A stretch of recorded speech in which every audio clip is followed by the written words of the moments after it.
आदमी कभी भी जब परेशान होगा ना, वो अकेला बैठेगा, खुद मंथन करेगा, दोस्तों से बहुत कम डिस्कस करेगा। अरे बच्चा कुपुत्र है, तुम भी तो कुपिता हो, तुम भी तो कुपिता हो। सिर्फ बच्चों ने ठेका लेके रखा है कि सब तरह से अच्छा होने का।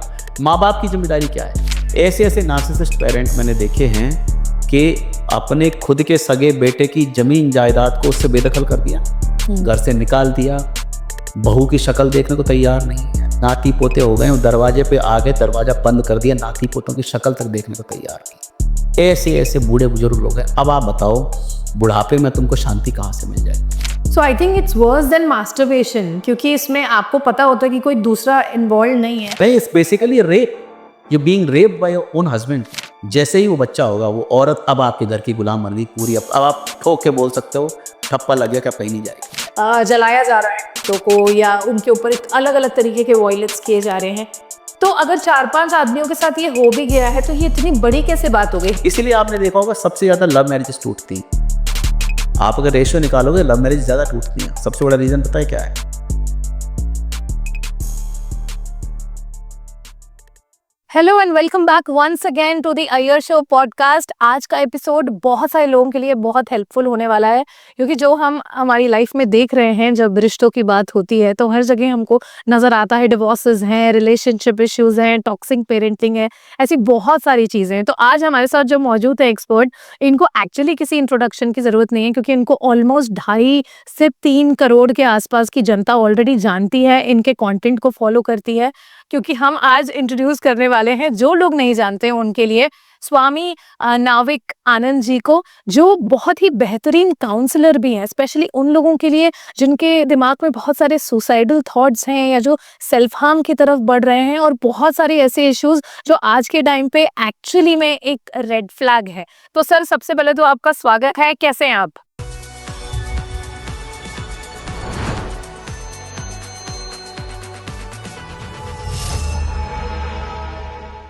थैंक यू, मैं सही हूँ। आप कैसे? बिल्कुल बिल्कुल बढ़िया सर। सर, क्योंकि आपका काम इतना ज़्यादा बोलता है, आपने इतने सारे लोगों की हेल्प करी है in terms of saving divorce या रिलेशनशिप इश्यूज में। बहुत सारे ऐसे लोग आते हैं जो अपने बिल्कुल वर्स्ट स्टेज में रहते हैं, ऑफ डिप्रेशन, ऑफ एंजाइटी। तो सर, आपको क्या लगता है कि काउंसलिंग कैसे हेल्प करती है उनको? देखिए, आज अगर हम बात करें मेंटल हेल्थ की, मेंटल हेल्थ का सबसे बड़ा अगर कोई रीजन है या जड़ कोई है, तो हमारे थॉट्स हैं। आपके दिमाग में क्या चल रहा है, यही आपको हेल्दी रखेगा, चाहे वो फिजिकली हो, चाहे मेंटली हो, चाहे स्पिरिचुअली हो। और अगर वो जो थॉट प्रोसेस है उसमें थोड़ा कुछ गड़बड़ होती है, कहीं कोई नेगेटिव थॉट अगर लंबे टाइम तक रुक जाता है, यस, बहुत लंबे टाइम तक स्टे कर जाता है और आप उसको हील नहीं कर पाते हैं, उससे ओवरकम नहीं कर पाते हैं, तो दैट बिकम्स डिप्रेशन और एंजाइटी, और वो पागलपन तक चला जाता है। तो ऐसा नहीं है कि कोई केमिकल का रिसाव हो रहा है या कुछ अंदर कुछ गड़बड़ हो गई है। ये सब आपके थॉट्स जो हैं, वही आपके बाहर की दुनिया का निर्माण करते हैं। आज बेसिकली जो हमारे थॉट्स हैं, आप और मैं आमने सामने बैठे हैं, जो आप मेरे बारे में जान रहे हैं, या ये एनवायरनमेंट क्या है, ये रूम कैसा है, या लोग कैसे हैं, बाहर क्या है, उससे कोई फर्क नहीं पड़ता है। अंदर जो आप ऑब्जर्व कर रहे हैं, वो आपका अपना एक प्रोसेस है, जिसमें बहुत सारे फिल्टरेशंस लगे हुए हैं। तो filters are of your perceptions we have for everything. जैसे अगर मैं बात करूं, हमारे सोशल परसेप्शंस है, हमारे रीजनल जैसे मैं बात करूं, आपकी हर चीज के लिए कोई परसेप्शन है। Correct. एक आपकी धार्मिक, हम एक तरीके से सोचते हैं उस बारे में। धर्म के लिए है, पॉलिटिक्स के लिए आपको कोई नेता पसंद है, कोई पार्टी पसंद है, आपको किस भगवान से प्रेम है, कौन से ईश्वर को आप मानते हैं, आपके माता पिता के लिए आप अच्छा सोचते हैं, बुरा सोचते हैं, हस्बैंड कैसा होना चाहिए। So there is nothing in this world for which you do not have any perception. Correct. हर चीज के लिए कोई, मैं आपके साथ बैठा हूँ, आप पहली बार ही हम मिले हैं, दूसरी बार मिले हैं, कोई ना कोई परसेप्शन डेवलप हुई है मेरे बारे में, आपके मन में है कि ये व्यक्ति ऐसा है, वैसा है। वो परसेप्शन ही हमारी दुनिया का निर्माण करती है। आज आपका वो रूप नहीं है जो आप एक्चुअल में हो। आपसे 1000 लोग मिलेंगे ना, तो 1000 लोगों के लिए आप 1000 तरह के अलग अलग हो। सो आपका अस्तित्व तो कुछ है ही नहीं है। हर व्यक्ति के लिए आपका अस्तित्व अलग है। करेक्ट। तो ऐसे ही हम जो भी सोचते हैं, जो भी ऑब्जर्व करते हैं, जिस चीज को हम अपने माइंड्स के थ्रू अपने अंदर स्टोर करते हैं, वो बेसिकली आपकी अपनी दुनिया के द्वारा ही क्रिएट किया जाता है। तो 2 भाई-बहन हैं या भाई-भाई हैं, बहन-बहन हैं, उनके अपने फादर की अलग परसेप्शन होगी, एक अपने माँ-बाप को प्यार करता होगा, एक उनके अपोज़ करता होगा, एक अच्छा बन जाएगा, एक बुरा बन जाएगा। तो ये क्या है, आप कितना ऑब्ज़र्व कर रहे हैं, कैसे ऑब्ज़र्व कर रहे हैं और उस चीज़ में आपने खुद ने कितने फ़िल्ट्रेशंस लगाए हुए हैं अपने अंदर। बिल्कुल। वही तो हमारी दुनिया है। Sir coming back to the point जहाँ पे हम टॉक्सिक पेरेंटिंग की जब बात करते हैं सर, तो ये सारे उसमें सवाल उठते हैं। हमेशा ऐसा होता है कि हम बोलते हैं कि एक माँ के लिए या एक पिता के लिए अपने दोनों बच्चे सेम होते हैं, बट ऐसा नहीं होता है। फेवरेटिज्म कहीं ना कहीं होता ही है और हर बच्चा एक पेरेंट के अंदर ना किसी तरीके की चीज को ट्रिगर जरूर करता है। तो मुझे ऐसा लगता है सर कि जो टॉक्सिक पेरेंटिंग है वो एक बच्चे को उसकी पर्सनालिटी फॉर्म करने में बहुत ज़्यादा असर डालती है। आपको क्या लगता है सर कि अगर पेरेंट्स टॉक्सिक हैं तो उनके बच्चों पे कैसा असर आएगा? देखिए, हमें क्या लगता है ना, हम हुँ, बहुत बड़े हो गए, हमें लगता है कि हम मैच्योर हैं, हम अच्छा कमा रहे हैं, हुँ, बच्चों के माँ-बाप हैं, हमारा घर है, हमारे पास गाड़ी-घोड़े।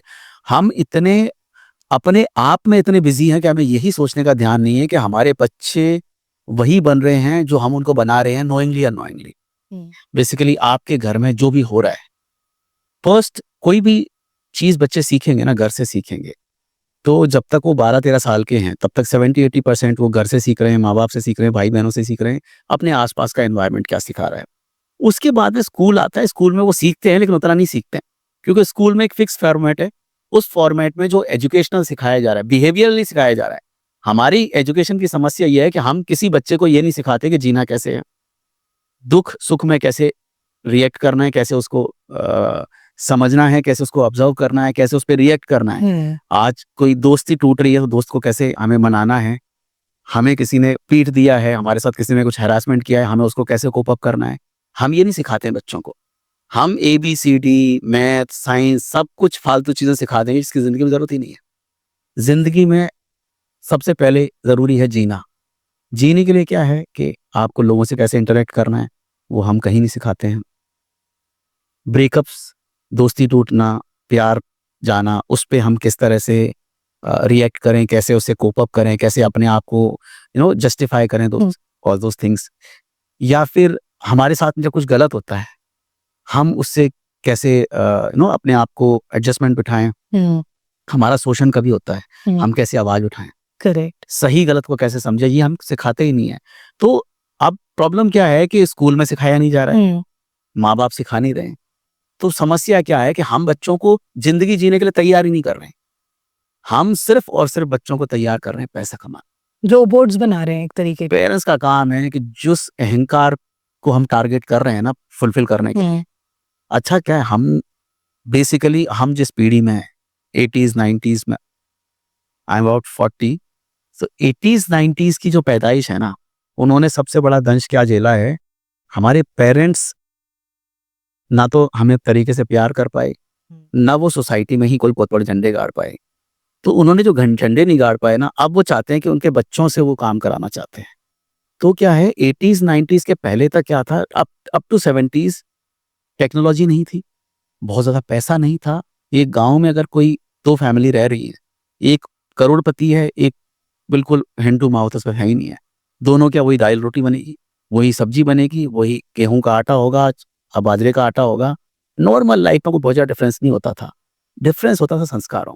हमने सुना है माता-पिता गुरुदेव और हमने इसको इतना ज़्यादा सीरियसली ले लिया है कि अनफॉर्चुनेटली कुछ पेरेंट्स ने इतना ज़्यादा इंटरफेयर किया अपने बच्चों की लाइफ में कि उन्होंने अपने बच्चों की लाइफ खुद ही खराब कर दी।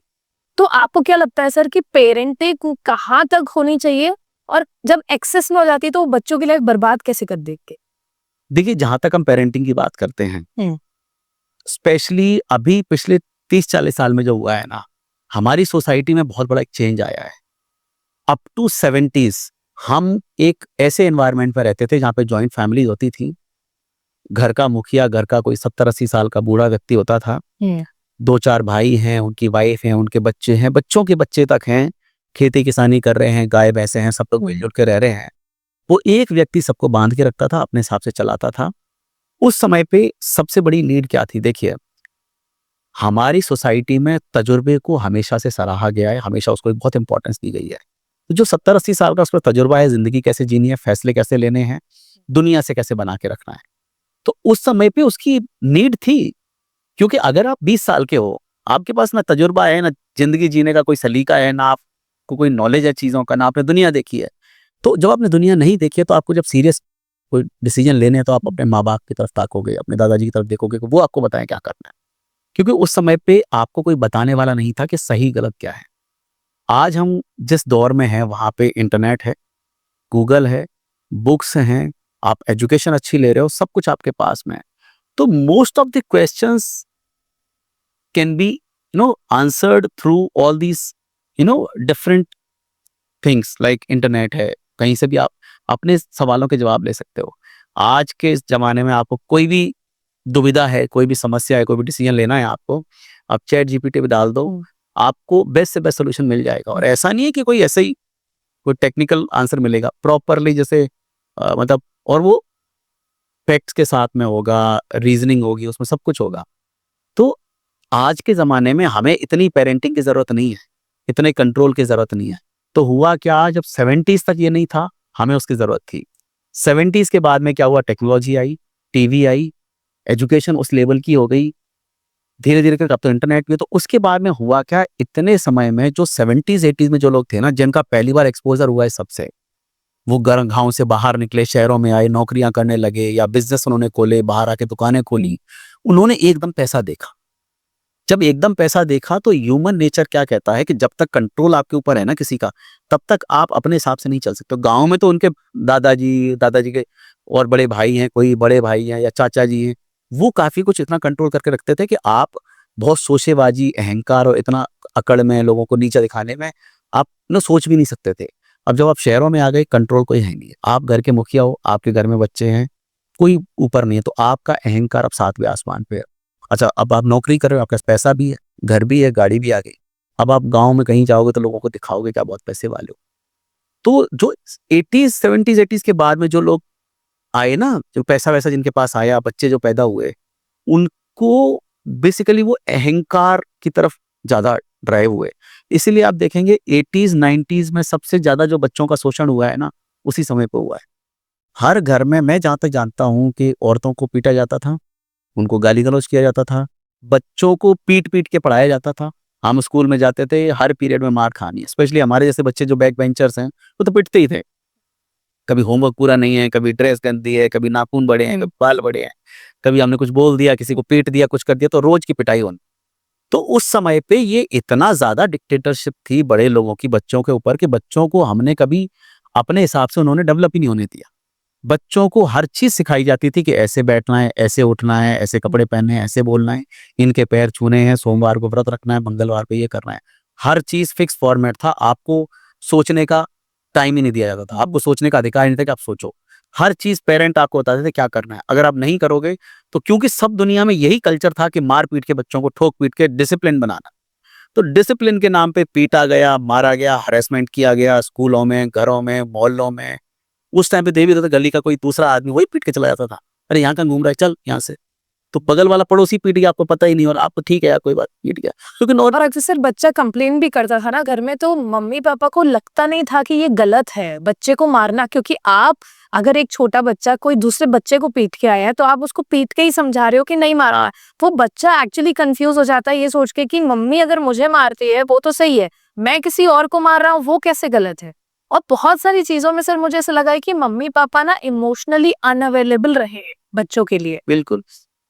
जैसे आप बहुत सारे इंस्टेंसेस में देखिए कि अगर कुछ भी बच्चे के साथ गलत होता है, तो उनको सबसे पहले ये नहीं आता है दिमाग में कि मेरा बच्चा सफर कर रहा है। उनको ये लगता है कि अरे ये सोसाइटी में बाहर बात चलेगी, हमारी नाक कट जाएगी, मत बोलो इसके बारे में, कुछ नहीं बोलो, कुछ नहीं हुआ, कुछ नहीं हुआ। ये मुझे लगता है ये जो ट्रॉमा है ना बच्चों के दिल में इतना रह गया है कि वो बड़े होके फिर उनको लगता है कि हमारे साथ तो ऐसे ही हुआ, हम भी ऐसे ही करेंगे। एक और क्या होता था कि नॉट ओनली कि आप कुछ गलत कर रहे हो तो ही है, अगर आप खेलने गए हो, आपके चोट लग गई है, आप घर पे 3 दिन तो बताओगे नहीं कि मुझे चोट लग गई। मुझे याद है बचपन में और पिटोए नहीं तो। दशहरे पे क्या है, हमारे यहाँ जैसे प्रोग्राम वगैरह रावण वावण तैयार करते हैं, तो वहाँ पे खेल-खेल में बच्चे पत्थर एक दूसरे को मारते हैं, और रात के टाइम पे पत्थर एक दूसरे को फेंक रहे हैं। अब मेरे सर में पत्थर लगा और यहाँ पे खून आ गया।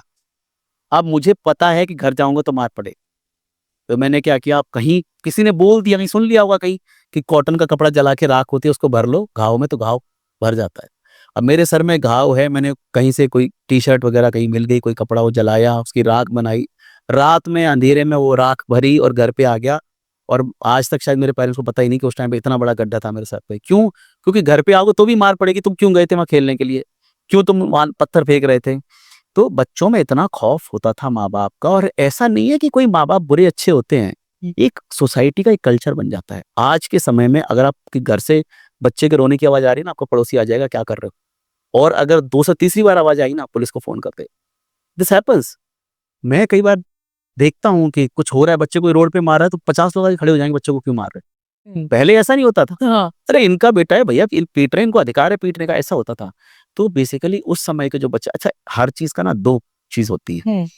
अगर आपके साथ शोषण होगा, तो आप एक तो मजबूत बनोगे। वो दोनों चीज़ें हैं।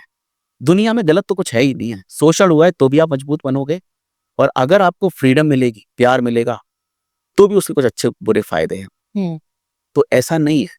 उस शोषण का एक फ़ायदा ये हुआ कि हमारे जैसे लोग हर परिस्थिति से लड़ने के तैयार हो गए। सो बेसिकली मैं स्पोर्ट में था, मैं नेशनल वगैरह खेला है मैंने। सो मुझे जुझारूपन बचपन से मिला ना, कि लड़ाई झगड़ा, पिट लिया, पीट लिए, मम्मी ने मार दिया, पापा ने मार दिया, पढ़ाई के लिए पिट रहे हैं, तो वो जुझारूपन इतना था। सो लास्ट 13-14 साल पहले मेरा बिज़नेस कोलैप्स हुआ, 2 ढाई करोड़ का मुझे लॉस लगा। मैं उससे कोप अप कर गया। इतना बड़ा लॉस, और मैं I am a middle class, lower middle class family, पैसा था नहीं बिल्कुल। करोड़ों के कर्ज, अब क्या करें? मैंने कहा देखेंगे कोई नहीं है। वो देखेंगे कोई नहीं कैसे आया? बचपन से वही सीखा है। पिट गए कोई बात नहीं, कपड़े जड़ाए, अब तैयार है। तो वो जो जुझारूपन आया ना, वो जुझारूपन भी कई बार ज़रूरी होता है। तो मैं कभी नहीं कहता हूँ कोई चीज़ वेस्ट है। Every experience of your life gives you something.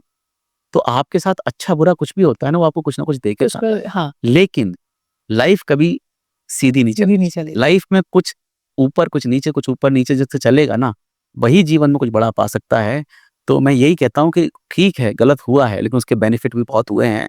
आज जब मैं बच्चों को देखता हूँ ना, हमारे आस-पड़ोस में, उनको बोलोगे उन्होंने एक डेलिकेट बेबी बना के रखा है, उनको हल्का सा रोएंगे, उनको उनकी चीज दे देंगे, मारना तो बिल्कुल भी नहीं है। कुछ आपने बोल दो कि अरे मोटी लग रही पतली, बॉडी शेम कर रहे हो, तो हर चीज में उनको इतना सेंसिटिव बनाए रखा है। सर हम जब छोटे थे तब अगर हमारे रिलेटिव्स आते थे तो बोल देते थे कितनी मोटी हो गई, कितनी पतली हो गई है, काली हो गई, गोरी हो गई। आजकल आप बोल के देख लीजिए किसी को, किसी बच्चे को कि इसका सांवला रंग है, वो उसकी मम्मी आप पे केस भी आ सकती है।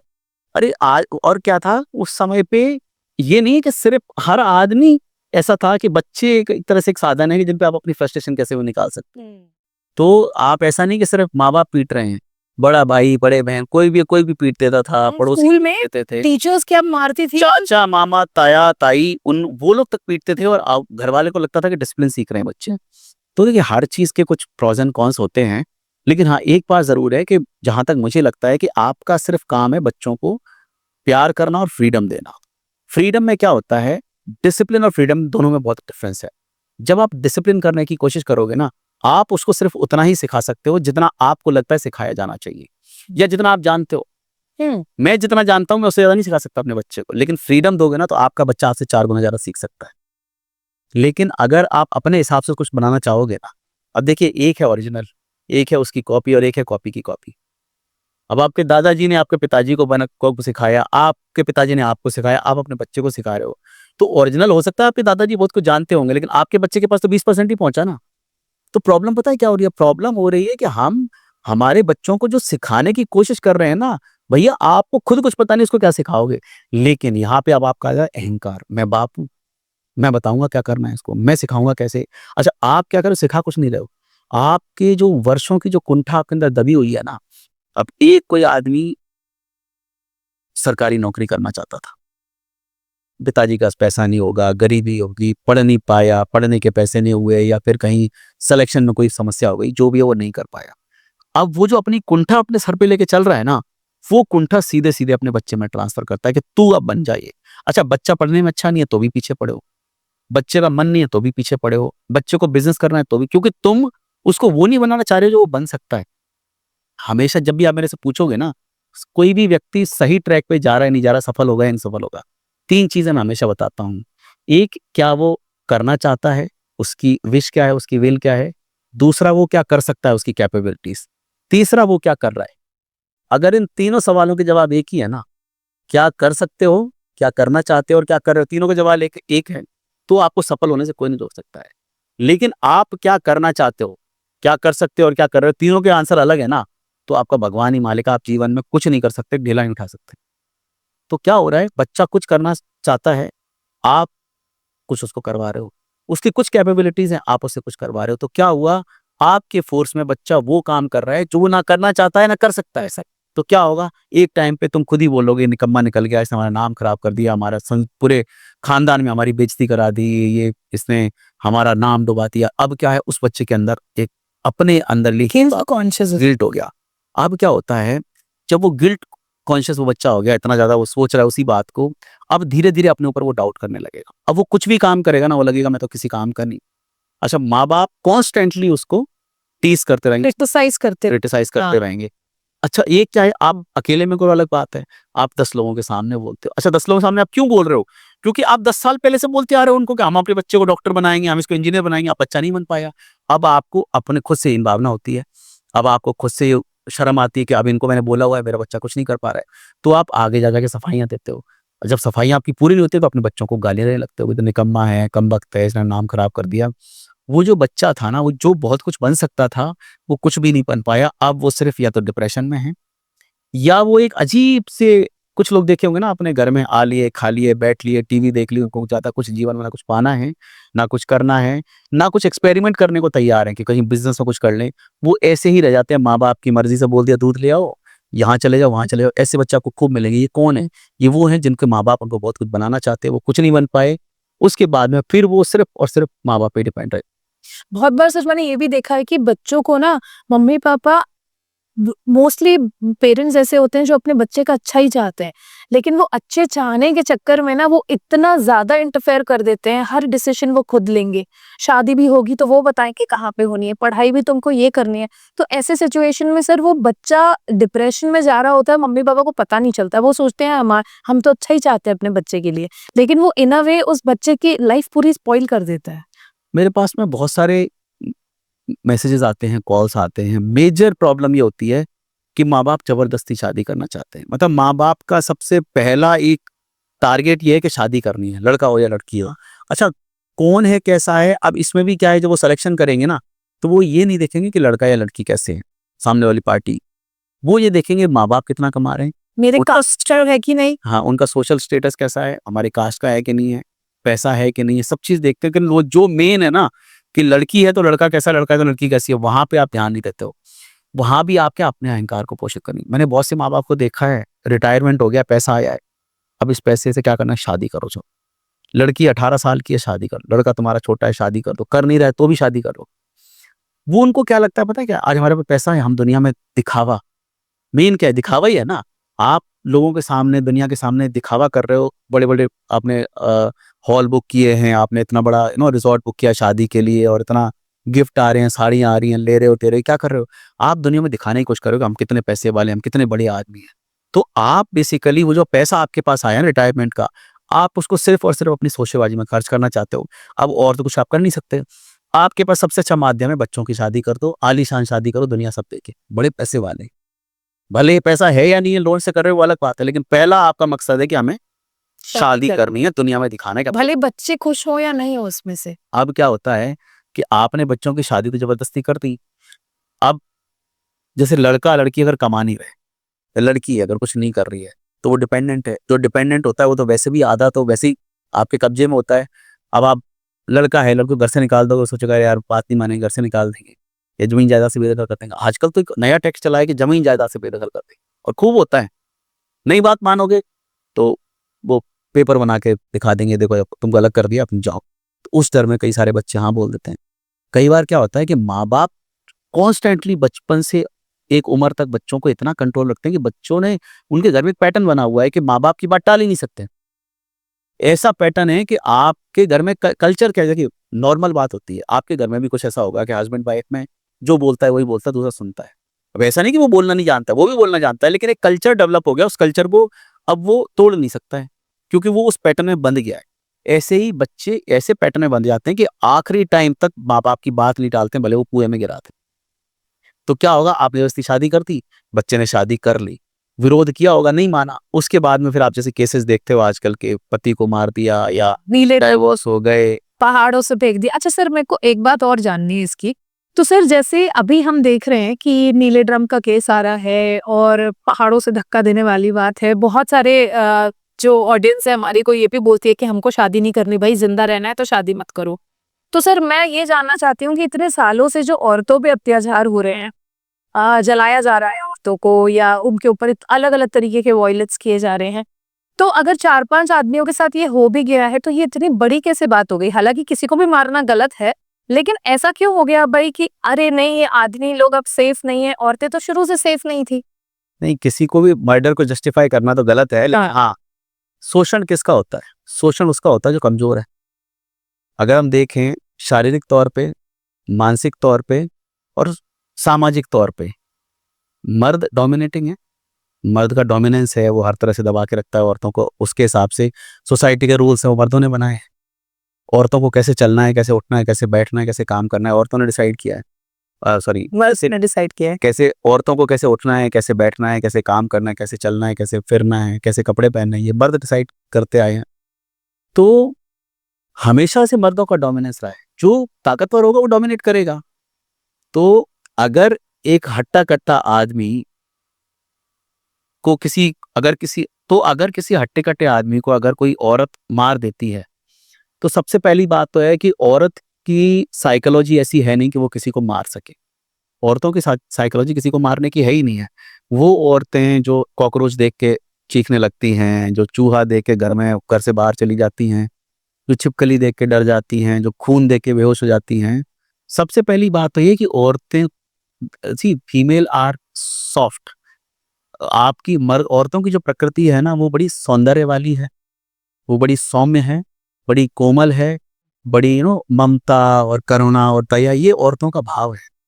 मर्दों का भाव है क्रूएलिटी, सत्ता, मजबूती, प्रोटेक्शन, ये आदमियों का भाव है। तो बेसिकली जो हम कह रहे हैं कि औरतों ने मार दिया, कि कर दिया, वो कर दिया, ये औरतों का नेचर ही नहीं है किसी को मार सके वो। कितने केसेस ऐसे हुए होंगे, अगर आप रेशियो निकालोगे ना, 1% केसेस भी ऐसे नहीं होंगे जहाँ पे औरत किसी आदमी को मार सकती है। ठीक है, अब कोई कहता है कि सब प्लानिंग करके मारा। जो औरत, भाई मारने के लिए भी तो प्लानिंग ही करनी पड़ेगी ना। भाई आप किसी को मारोगे तो पहले तो आपकी साइकोलॉजी मारने वाली होनी चाहिए। औरतें इतने सालों में अगर मारने वाली होती तो जाने कितने केसेस होते कि औरतों ने किसी को मारा है। तो औरतों की पहले तो साइकोलॉजी नहीं है हिंसा की या किसी को मारने की, तो वो प्लानिंग आदमी कब करता है, जब वो उस साइकोलॉजी में होता है कि वो कुछ कर सके। भाई आज अगर मैं कहीं के लिए जा रहा हूँ तो मैं तब जाऊंगा कि मेरे मन में वहां जाने की इच्छा होगी या मेरे मन में वहां जाने का कोई प्रोग्रामिंग पहले से सेट होगी। जब मेरी प्रोग्रामिंग ही नहीं है तो मैं वो काम कैसे कर सकता हूँ? अब आप कोई बोले कि स्वामी जी आपको मैंने साड़ी पहने हुए वहां चौराहे पे देखा था, तो पहले तो मैं साड़ी पहनता नहीं हूँ, दूसरा मेरा साड़ी पहनने का नेचर नहीं है, ना मैं कोई फीमेल हूँ।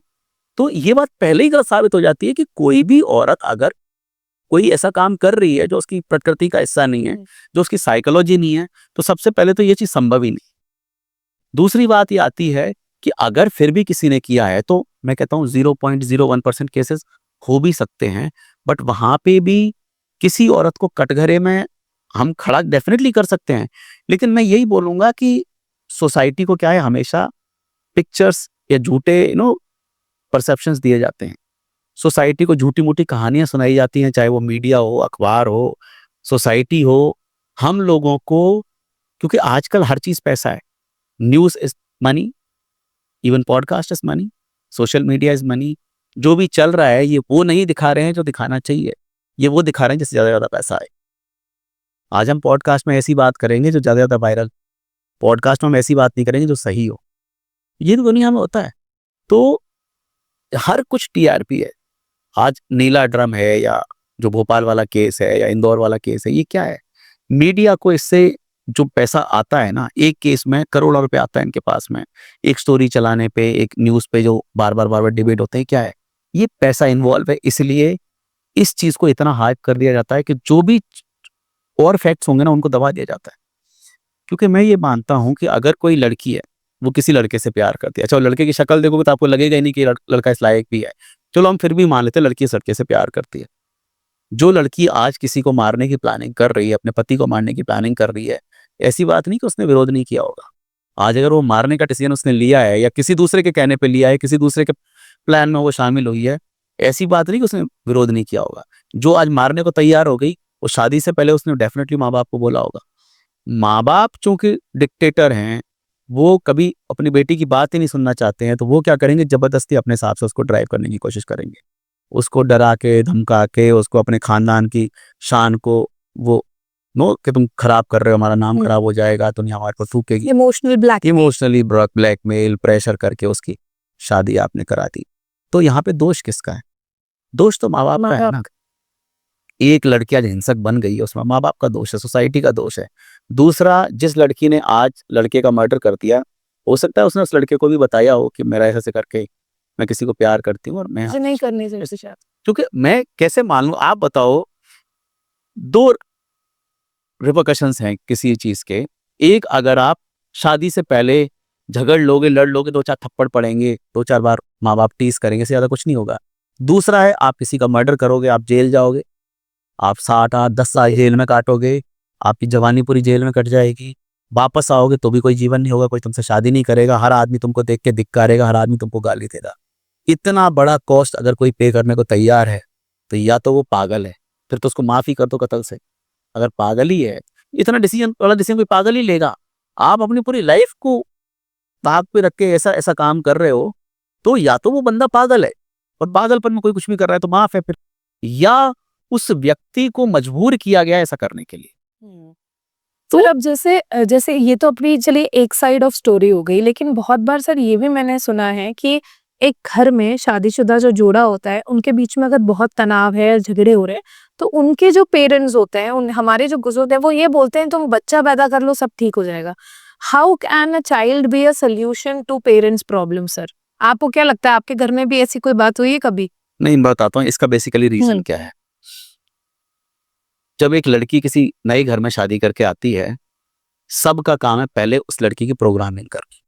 जैसे कंप्यूटर की प्रोग्रामिंग हम करते हैं, नया पीसी लेके आते हैं, हम प्रोग्रामिंग करते हैं उसकी, हमें कौन से सॉफ्टवेयर डालने हैं, कौन सा हमें उसमें विंडो डालनी है, प्रोग्रामिंग होती है।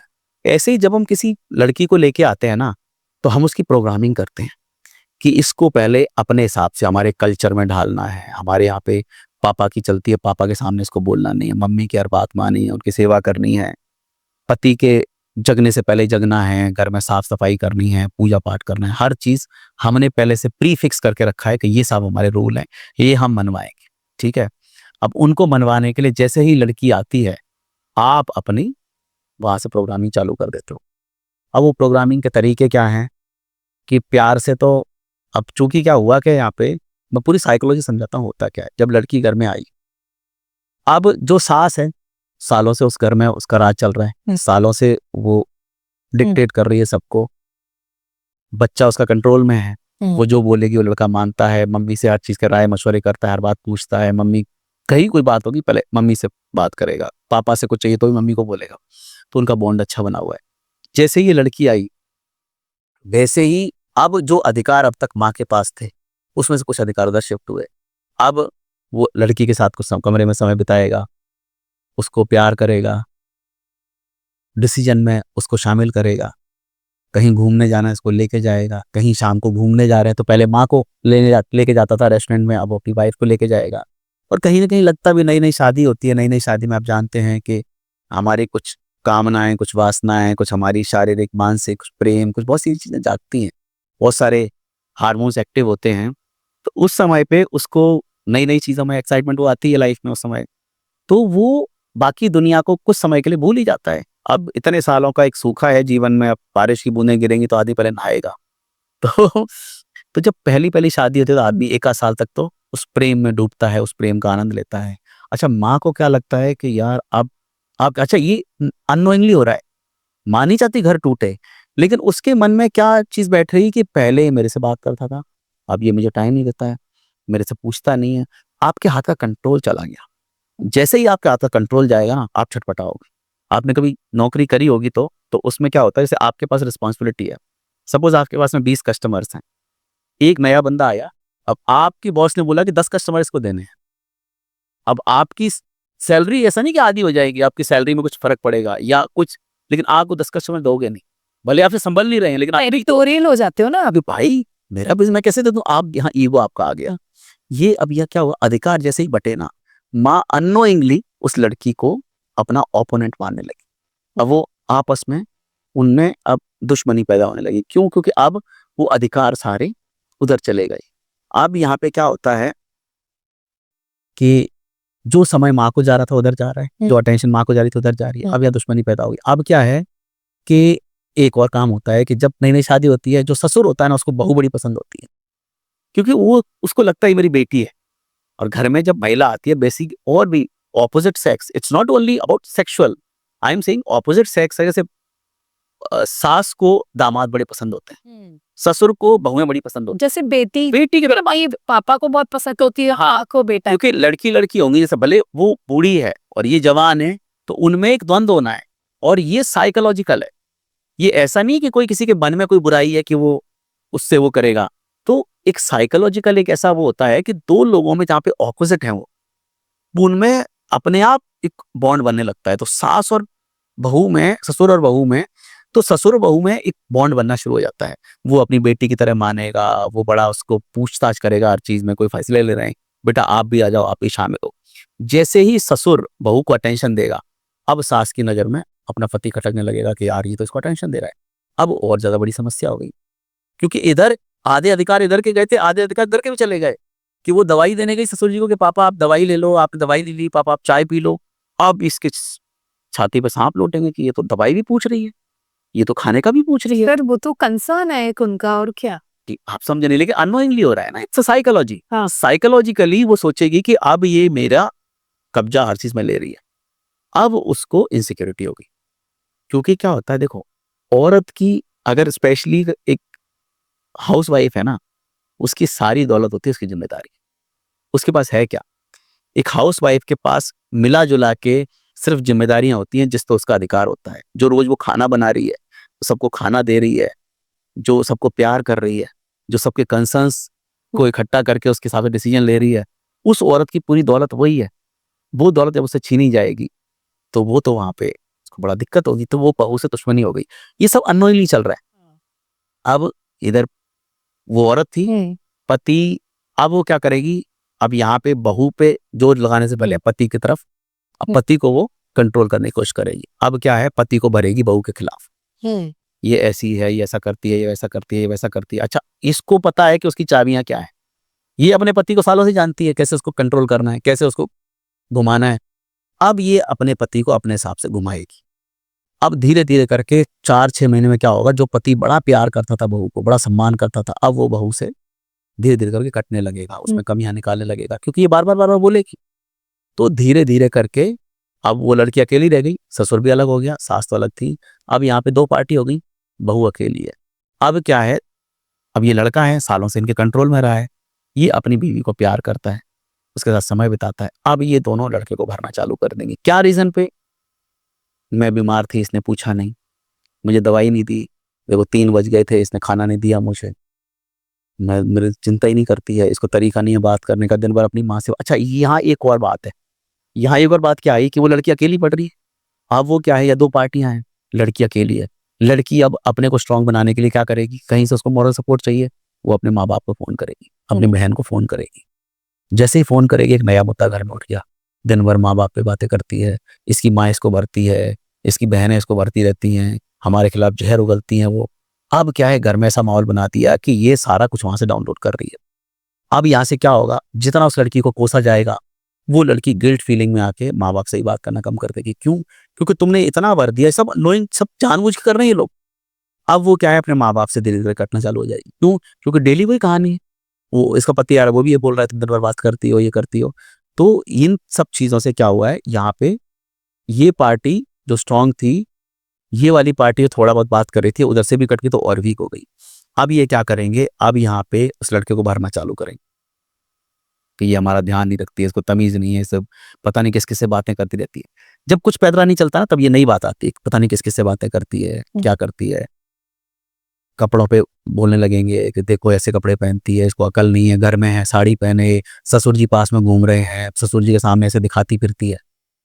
अब वहां पे उसने एक और एंगल डाल दिया, ससुर जी के सामने ऐसे कपड़े पहन रही है, तो उसको अब आपको उसके चाल चलन पर, कैरेक्टर पे आप उंगली उठाओगे। धीरे धीरे करके उस लड़की को आपने प्रोग्राम ऐसे कर दिया कि अब वो आपके चंगुल में ऑलमोस्ट आ चुकी है, लेकिन अभी भी पूरी तरह नहीं आई है। अभी भी वो आपके व्यवहार से जा सकती है भाग के अपने मायके, या डाइवोर्स ले सकती है। अब यहाँ पे एक लाख ही खूंटा बचता है जिससे बांधना होता है, वो है बच्चा। एक बार बच्चा हो गया ना, तो आप डाइवोर्स लोगे, बहुत सारे उसमें पेच हैं। आप अगर घर छोड़ के जाओगे, बहुत सारे पेच हैं, क्योंकि बच्चे से वो औरत बंध जाती है। कि बच्चे से एक औरत सबको छोड़ सकती है, लेकिन बच्चे को नहीं छोड़ सकती। तो जब वो अपने बच्चे से बंध गई, अब वो कहीं जाने की नहीं है। तो जैसे ही बच्चा हुआ, तो बच्चा क्या है, बच्चा एक प्रोग्रामिंग का सबसे स्ट्रॉन्ग पिलर है।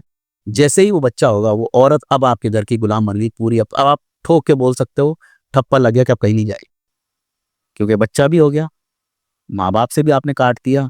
अब जो आपका पति है ना, उस जो लड़की का पति है, अब उसको इसके खिलाफ भरेंगे। धीरे धीरे करके वो भी खिलाफ हो गया। अब वो 3 पार्टी हो गई, अभी पे अकेली। यहाँ पे अब क्या होता है, औरतें छोड़ के भी जाना चाहती हैं तो नहीं जा सकती। क्यों? बच्चा है। मेरे पास में जितने केसेस आते हैं ना, औरतें इतनी दुखी हैं, पिट रही हैं, वो शराब पी के मारता है, गंदी हरकतें करता है, पैसे नहीं देता है, घर वालों के सामने, बाहर वालों के सामने बेइज्जत करता है, लेकिन नहीं छोड़ रही। क्यों? बच्चे। सिर्फ बच्चा एक ऐसा माध्यम है जिसकी वजह से किसी भी औरत को आप गुलाम बना के अपने घर में रख सकते हो। आपकी बहू कहीं नहीं जा सकती, आपने बच्चा पैदा करा दिया। तो बच्चा सबसे बड़ा माध्यम हो गया उस औरत को खूंटे पे बांधने के लिए। इसीलिए मैं कहता हूं, अगर नई नई शादी में आपको लग रहा है कुछ गड़बड़ है, सास ससुर ज्यादा कंट्रोल कर रहे हैं, पति मारपीट कर रहा है, शराब पी के आ रहा है, आपसे अलग गलत व्यवहार कर रहा है, 4 लोगों के सामने आपको बेइज्जत कर रहा है, सबसे पहला काम ये करो कि बच्चा नहीं पैदा करना है। अगर आपने बच्चा पैदा कर लिया ना, पूरी जिंदगी आपकी नर्क बन जाएगी। सर जैसे सिंगल रहना आजकल ना लोगों में स्टेटस हो गया है। लोग इतना डर गए हैं शादियों से, चीजों को सुनकर, घर घर की कहानियों को सुनकर, स्यापों को सुनकर, कि वो सोचते हैं जिंदा रहना है, खुश रहना है तो अकेले रहो। और इस चक्कर में वो लोग कमिटमेंट से भी डरते हैं। आजकल आपने सुना होगा सिचुएशनशिप, नैनोशिप, कोई कमिटमेंट देने के लिए तैयार नहीं है। आए गए, हेलो हाय बाय, हो गया खत्म। तो सर ये भी तो हमारे समाज के लिए एक तरीके से गलत ही है ना। जो सच में प्यार है, कमिटमेंट है, वो लोगों ने फील ही नहीं किया। वो इतना डर गए हैं पहले, और इनफैक्ट पैटर्न भी वो ऐसे ही अट्रैक्ट कर रहे हैं कि एक जो इंसान टॉक्सिक होगा उससे ब्रेकअप होगा, उससे भी ज्यादा टॉक्सिक दूसरा आदमी होगा। तो ये क्यों सर इतना खुश क्यों हो रहे हैं लोग आजकल कि हम तो सिंगल है भाई, हमें तो कोई दिक्कत नहीं है। मैं बताता हूँ आपको, बेसिकली ये जो थॉट आया है ना सिंगल रहने का, कि सिंगल होना अच्छा है, शादी करना एक बहुत एक बर्डन है। मैं आपको बताऊं, ये समस्या पता है क्यों है? हमारी सोच हर दिन बदलती है। जो सोच आप 20 साल में सोचते थे, 25 साल में बदल गई। 25 में सोचते हो, 30 में बदल गई, 30 वाली 35 में बदल गई। हर 5 साल बाद में अगर आप अपने आप को या किसी को भी एनालाइज करेंगे ना, आपको एक डिफरेंट पर्सन मिलेगा। वो सारी चीजें बदल जाती हैं। जो आदमी जिस एज में जो बातें करता है ना, 5 साल बाद में वो बातें खुद ही मना करने लगेगा, ये ऐसे नहीं करना। तो जो 25 साल में जो है ना, वो कभी नहीं बोलेगा मुझे शादी करनी। लेकिन 30 साल में जब वो आता है ना, तो हमारे ना लाइफ में हमेशा हमारी लाइफ फुलफिल्ड हम चाहते हैं। कुछ ना कुछ होना चाहिए, हैपनिंग होना चाहिए, कुछ खुशी का कुछ रीजन होना चाहिए। शुरू शुरू में 22-25 साल में क्या होता है कि हार्मोनल चेंजेस इतने कुछ हो रहे होते हैं ना, लोगों को लाइफ में बहुत कुछ चाहिए होता है। तो वहाँ पे करियर एक माध्यम आ गया, पढ़ाई लिखाई आ गई, कुछ फ्रेंड्स आ गए, तो उन सब से आपकी लाइफ भरी भरी रहती थी। तो खालीपन नहीं है, खालीपन नहीं है तो आपको किसी की जरूरत नहीं है।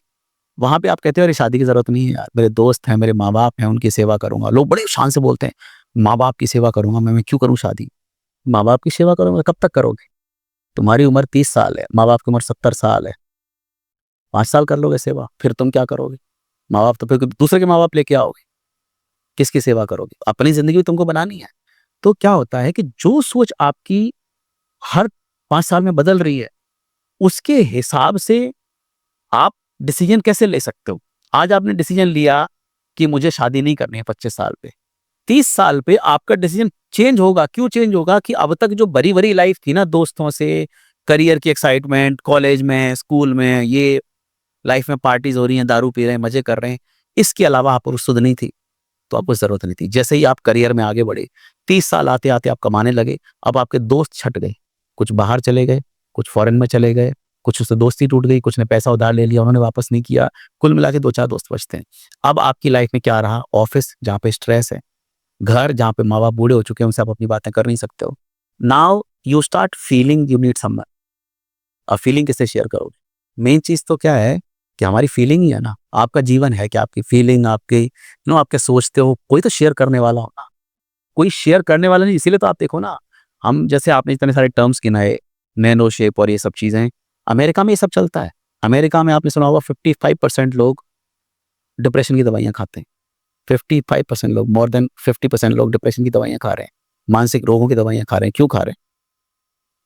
वो उनके इमोशंस पर निकलने का कहीं साधन ही।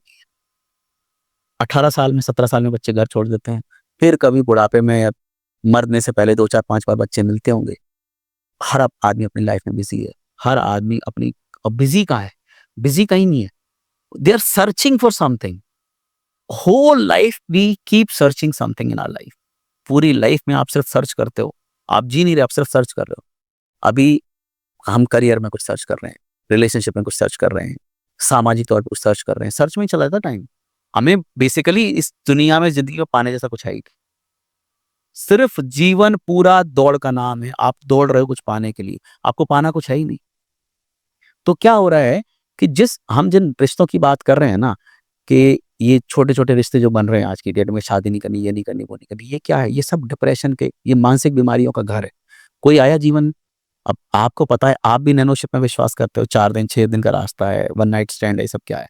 आप किसी से इमोशनली 10 दिन के लिए भी जुड़े ना, वो एक स्पेस खाली छोड़ गया आपके जीवन में। कितने लोगों से मिल रहे हो, क्या-क्या कर रहे हो, जीवन में क्या-क्या घट रहा है, ये सब क्या है? जब आप लाइफ में बहुत सारे इमोशनल बर्डन्स लेते जाते हो अपने अंदर, आपके अंदर एक एक अंदर खाली स्पेस बढ़ता जाता है, जिसको फुलफिल करने के लिए कुछ बड़ा आपको चाहिए। जब कुछ बड़ा नहीं मिलता है, तो वही खाली स्पेस आपका डिप्रेशन, आपकी मानसिक बीमारी चल बन जाती है। फिर उसमें आदमी, आप ये मानो कि मैक्सिमम आप लोगों को देखो ना, शादी नहीं करते हैं ना, लोगों को लगता है खुश हैं, लोग खुश नहीं हैं। और ऐसा नहीं कि शादी के बाद सिर्फ आपको बच्चे पैदा करने हैं, सेक्स करना है, यही शादी है। नहीं साहब, लाइफ में सबसे बड़ी चीज़ है कि कोई आपके पास इंसान ऐसा है जिससे आप अपनी बातें शेयर कर सकते हो। लड़ रहे हो, झगड़ रहे हो, यहाँ भी आपके इमोशंस एक्सचेंज हो रहे हैं, आपकी फ्रस्ट्रेशंस निकल रही है, आपके अंदर जो भी कड़वाहट है, जो भी है, वो सब निकल रही है। बहुत कुछ ऐसा हो रहा है कि आपको जो सफ़र है ना, सफ़र जो भागा-दौड़ी चल रही है, वो चलता रहना चाहिए, किसी भी चीज़ के लिए चले। तो आपके पास अगर यहाँ कुछ नहीं होगा ना, तो कहीं दूसरी जगह कुछ ना कुछ आपकी खींचतान चल रही होगी। तो मैं कहता हूँ कि आज शादियाँ खराब क्यों हो रही हैं? शादियाँ इसलिए खराब नहीं हो रही कि शादी बुरी चीज़ है। देखो, ये दुनिया जैसे बनी है ना, इस हिसाब से बनी है कि औरत आदमी का मिलन ज़रूरी है। इसके बिना ये दुनिया की आप कल्पना ही नहीं कर सकते। आज आप कहते हो शादी ज़रूरी नहीं है, तुम्हारे माँ-बाप ने सोचा होता तुम यहाँ होते नहीं। दूसरी बात क्या है कि हम ना तो रिलेशनशिप को समझ सकते हैं, ना हमें ये पता है कि शादी में क्या चाहिए, सामने वाले की क्या इंपॉर्टेंस है, हमें उसके साथ में कैसे रिश्ता निभाना है। हम अपने हिसाब से, मैंने कहा ना, जो परसेप्शंस हमने बनाई हुई हैं, हम उनको लेके चलते रहते हैं। आप देखिए, बहुत सारे लोगों का, जैसे आपने बोला ना, इस तरह का टर्म्स है। हमारी सोसाइटी में तो कम है, लेकिन जितने भी लोग हैं ना, उन लोगों की लाइफ अगर आप देखोगे ना गौर से, वो लाइफ कभी जीवन में कुछ बड़ा कभी नहीं कर पाते। क्योंकि क्या है कि आपका फोकस एक तरफ है ही नहीं। आप एक रिलेशनशिप में हो, एक शादी में हो, शादी में जैसे ही इंसान जाता है ना, उसकी लाइफ में स्टेबिलिटी अपने आप आ जाती है। एक इंसान है, आपको उसका ध्यान रखना है, उसकी केयर करनी है, उसको प्यार करना है, उसके साथ आपके बच्चे हैं, उसके साथ आपका फ्यूचर है, उसके साथ में आपको उठना है, बैठना है, शादी ब्याह में जाना है, आप सोशली बाउंड हो गए उसके साथ में। जैसे ही आप सोशली बाउंड हुए, आप ऑटोमेटिकली अपने आप को गलत व्यवहार से, गलत नशे पत्ते से, गलत रिलेशनशिप से, गलत चीज़ों से अपने आप दूर कर लोगे। क्यों? क्योंकि अब आपके ऊपर ज़िम्मेदारी है उस औरत की, अपने बच्चों की, अपनी फैमिली की। तो अब आप बहुत सधे हुए तरीके से अपने करियर में या बाकी कोई भी स्ट्रीम उसमें तरीके से काम करो। लेकिन जहाँ पे कोई रिस्पॉन्सिबिलिटी नहीं है, आप बंधे नहीं हो किसी के साथ में, आपकी चीज़ें एक एक प्रॉपर सिस्टम से नहीं बैठी, तो वहाँ क्या होगा, आदमी सिर्फ आज इसके पास है, कल उसके पास है, कल कहीं किसी के साथ में हैरान नहीं है रवि। तो लेकिन सर, फिर भी एक्स्ट्रा मैरिटल क्यों हो रहे हैं इतने ज्यादा? अगर शादी में हस्बैंड वाइफ इतना ज्यादा लॉयल और अगर साथ में है, तो भी हम आज के टाइम पे जो देख रहे हैं वो बहुत एक्स्ट्रा। कितने लोग ही के होते हैं एक्स्ट्रा मैरिटल? सर आप देख लीजिए, 5%, 5 से ज़्यादा नहीं होता है, 5% ज़्यादा है। 5% हो सकता है लोगों को पता चले हो। नहीं, मैं बताऊँ आपको क्या होता है, हमारे हिंदुस्तान का कल्चर कभी था ही नहीं एक्स्ट्रा मैरिटल अफेयर का। हमारे यहाँ पे 40-50 साल पहले तक ये होता था कि औरत घर में आई है, अब उसकी डोली यहाँ से आई, अब यहाँ से उसकी अर्थी उठे। वो क्यों था? क्योंकि कल्चर उस टाइम में कहता था कि औरतें कमाती नहीं थी, वो घर में रहती थी, आदमी कमा के लाता था। तो वहाँ पे ऐसा कल्चर था कि औरत के पास भी दूसरा ऑप्शन है ही नहीं। आप जाओगे कहाँ? कमाते आप हो नहीं, पढ़े लिखे आप हो नहीं, दूसरे को आपको ठिकाना मिलेगा नहीं, मायके वाले एक्सेप्ट नहीं करेंगे अगर आप आ गए वापस, तो आपके पास कोई कुछ साधन ही नहीं है। आप अपने आप एडजस्ट कर लेते थे उस व्यक्ति के साथ में। दूसरा ये आदमी, सोसाइटी आपको एक्सेप्ट नहीं करेगी, बीवी को छोड़ दोगे, आप उसके साथ गलत व्यवहार करो तो कोई एक्सेप्ट नहीं करेगा, अपनी बीवी से मारपीट करोगे तो आपके घर के बड़े बूढ़े, आपके बुजुर्ग आपको डांटेंगे, वो आपको वो नहीं करने देंगे। तब उस समय पे औरतों की इज्जत भी होती थी, घर में स्टेबिलिटी, सब कुछ ठीक होता था। अब क्या हुआ? अब औरतें कमाती हैं, कमाएंगी तो वो क्यों सुनेगी आपकी? दूसरी बात क्या है कि हो सकता है लोग मुझे गलत यहाँ पे बोलें, औरत का नेचर कमाने का है ही नहीं बेसिकली। औरत कहीं फैक्ट्री में काम करेगी, कहीं ऑफिस में काम करेगी, कोई बिजनेस करेगी, दुकान पे बैठेगी, ये औरत की प्रकृति नहीं है। भले हम कितना दिखावे में, नाटकबाजी में बोलते रहे कि नहीं हम तो सेल्फ मेड हैं और वुमेन कैन डू एनीथिंग, औरत जब भी काम करने ऑफिस जाएगी ना, मन से कभी काम नहीं कर सकती, क्योंकि वो उसका प्रकृति नहीं है। 12 घंटे टेबल पे बैठ के, चेयर पे बैठ के काम करना औरत की प्रकृति है ही नहीं। ना उसका शरीर उस हिसाब से है, ना उसका मन उस हिसाब से है। औरत है क्रिएटिव काम करने की। आप संगीत में इन्वॉल्व करो अपने आप को, डांस में इन्वॉल्व करो, क्रिएटिविटी में इन्वॉल्व करो, पेंटिंग्स करो, पेरेंटिंग है, वो जो चीजें हैं जहाँ पे करुणा, सौम्यता, कुछ समाज सेवा, ऐसी चीजें हो ना, वहाँ औरत बहुत अच्छा काम कर सकती है। लेकिन जहाँ पे वो 96 का जॉब करेगी, जहाँ पे वो औरतों आर्दियों जहाँ पे वो आदमियों वाले काम करेगी, जहाँ वो सेना में जाएगी, जहाँ वो पुलिस में जाएगी, उस औरत की प्रकृति के विरुद्ध वो काम कर रही है। वहां पे धीरे धीरे करके वो औरत कड़वी भी होगी, वो एरोगेंट भी होगी, और उसके रिलेशन भी खराब होंगे। अक्सर आप देखोगे ना, एक्स्ट्रा मैरिटल अफेयर कहाँ हो रहे हैं? वहां हो रहे हैं जहाँ पे लोगों में बेसिकली वो एक हुए ही नहीं। अच्छा, एक होने के लिए क्या चाहिए? समय चाहिए। एक होने के लिए क्या चाहिए? कि आप बॉन्ड बना होना चाहिए। अब शादी कर रहे हो आप 35 साल पे, 35 साल पे आप कैसे किसी इंसान के साथ में बॉन्ड बना सकते हो जो पहले ही 10-12 लोगों से बॉन्ड बना चुका है? 35 साल पे जो आदमी या औरत आज आई है, ऐसा नहीं कि वो उसको बॉयफ्रेंड नहीं रहे होंगे, उनके गर्लफ्रेंड नहीं रहे होंगे, उनके रिलेशनशिप नहीं रहे होंगे, उनके दोस्त नहीं रहे होंगे, सब कुछ देख लिया उन्होंने 35 साल तक। अब तुम चाहते हो कि वो 18 साल वाली लड़की की कोमलता उसमें आ जाए, 18 साल की लड़की वाली वो मासूमियत आ जाए, वो भोलापन आ जाए, कहाँ से आ जाए? 35 साल की लड़की लेके आ रहे हो आप। 35 साल में, उस जमाने में औरतें 20-20 साल के बच्चे होते थे, उनकी शादी के लिए तैयार हो जाते थे। तो आज बताओ, आज 35 साल की औरत में आप वो एक्सपेक्ट करो जो 18 साल की औरत होती है, संभव ही नहीं। औरत कमा रही है, पैसे लेके आ रही है, तनख्वाह आ रही है उसकी, तो तुम्हारे बाप से नहीं दबेगी।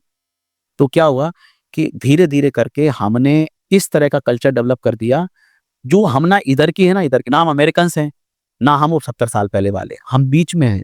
अब यहाँ पे क्या कुछ भी चीज फिक्स नहीं।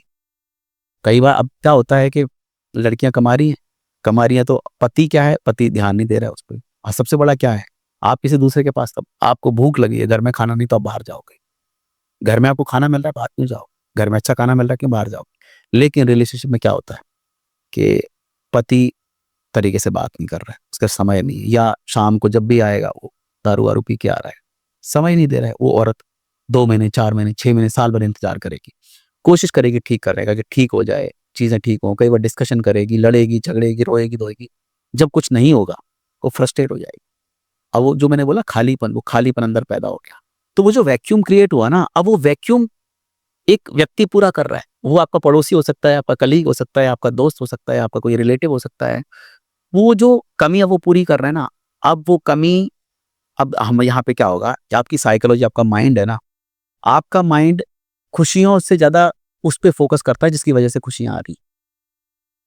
तो जिसकी वजह से खुशी आ रही है, आप उससे कनेक्ट हो गए। अब आपके माइंड को एक इंफॉर्मेशन मिली कि ये व्यक्ति है जो खुशियां देने वाला है। धीरे धीरे आप अटैच हो गए। अब क्या है, अब आप उसकी तरफ पूरी तरह से डाइवर्ट हो जाओ। अब वहां पे अगर वो व्यक्ति आपसे शादी करने को तैयार है, आप डाइवोर्स देने को भी तैयार हो, बच्चों को भी छोड़ने को तैयार हो। क्यों?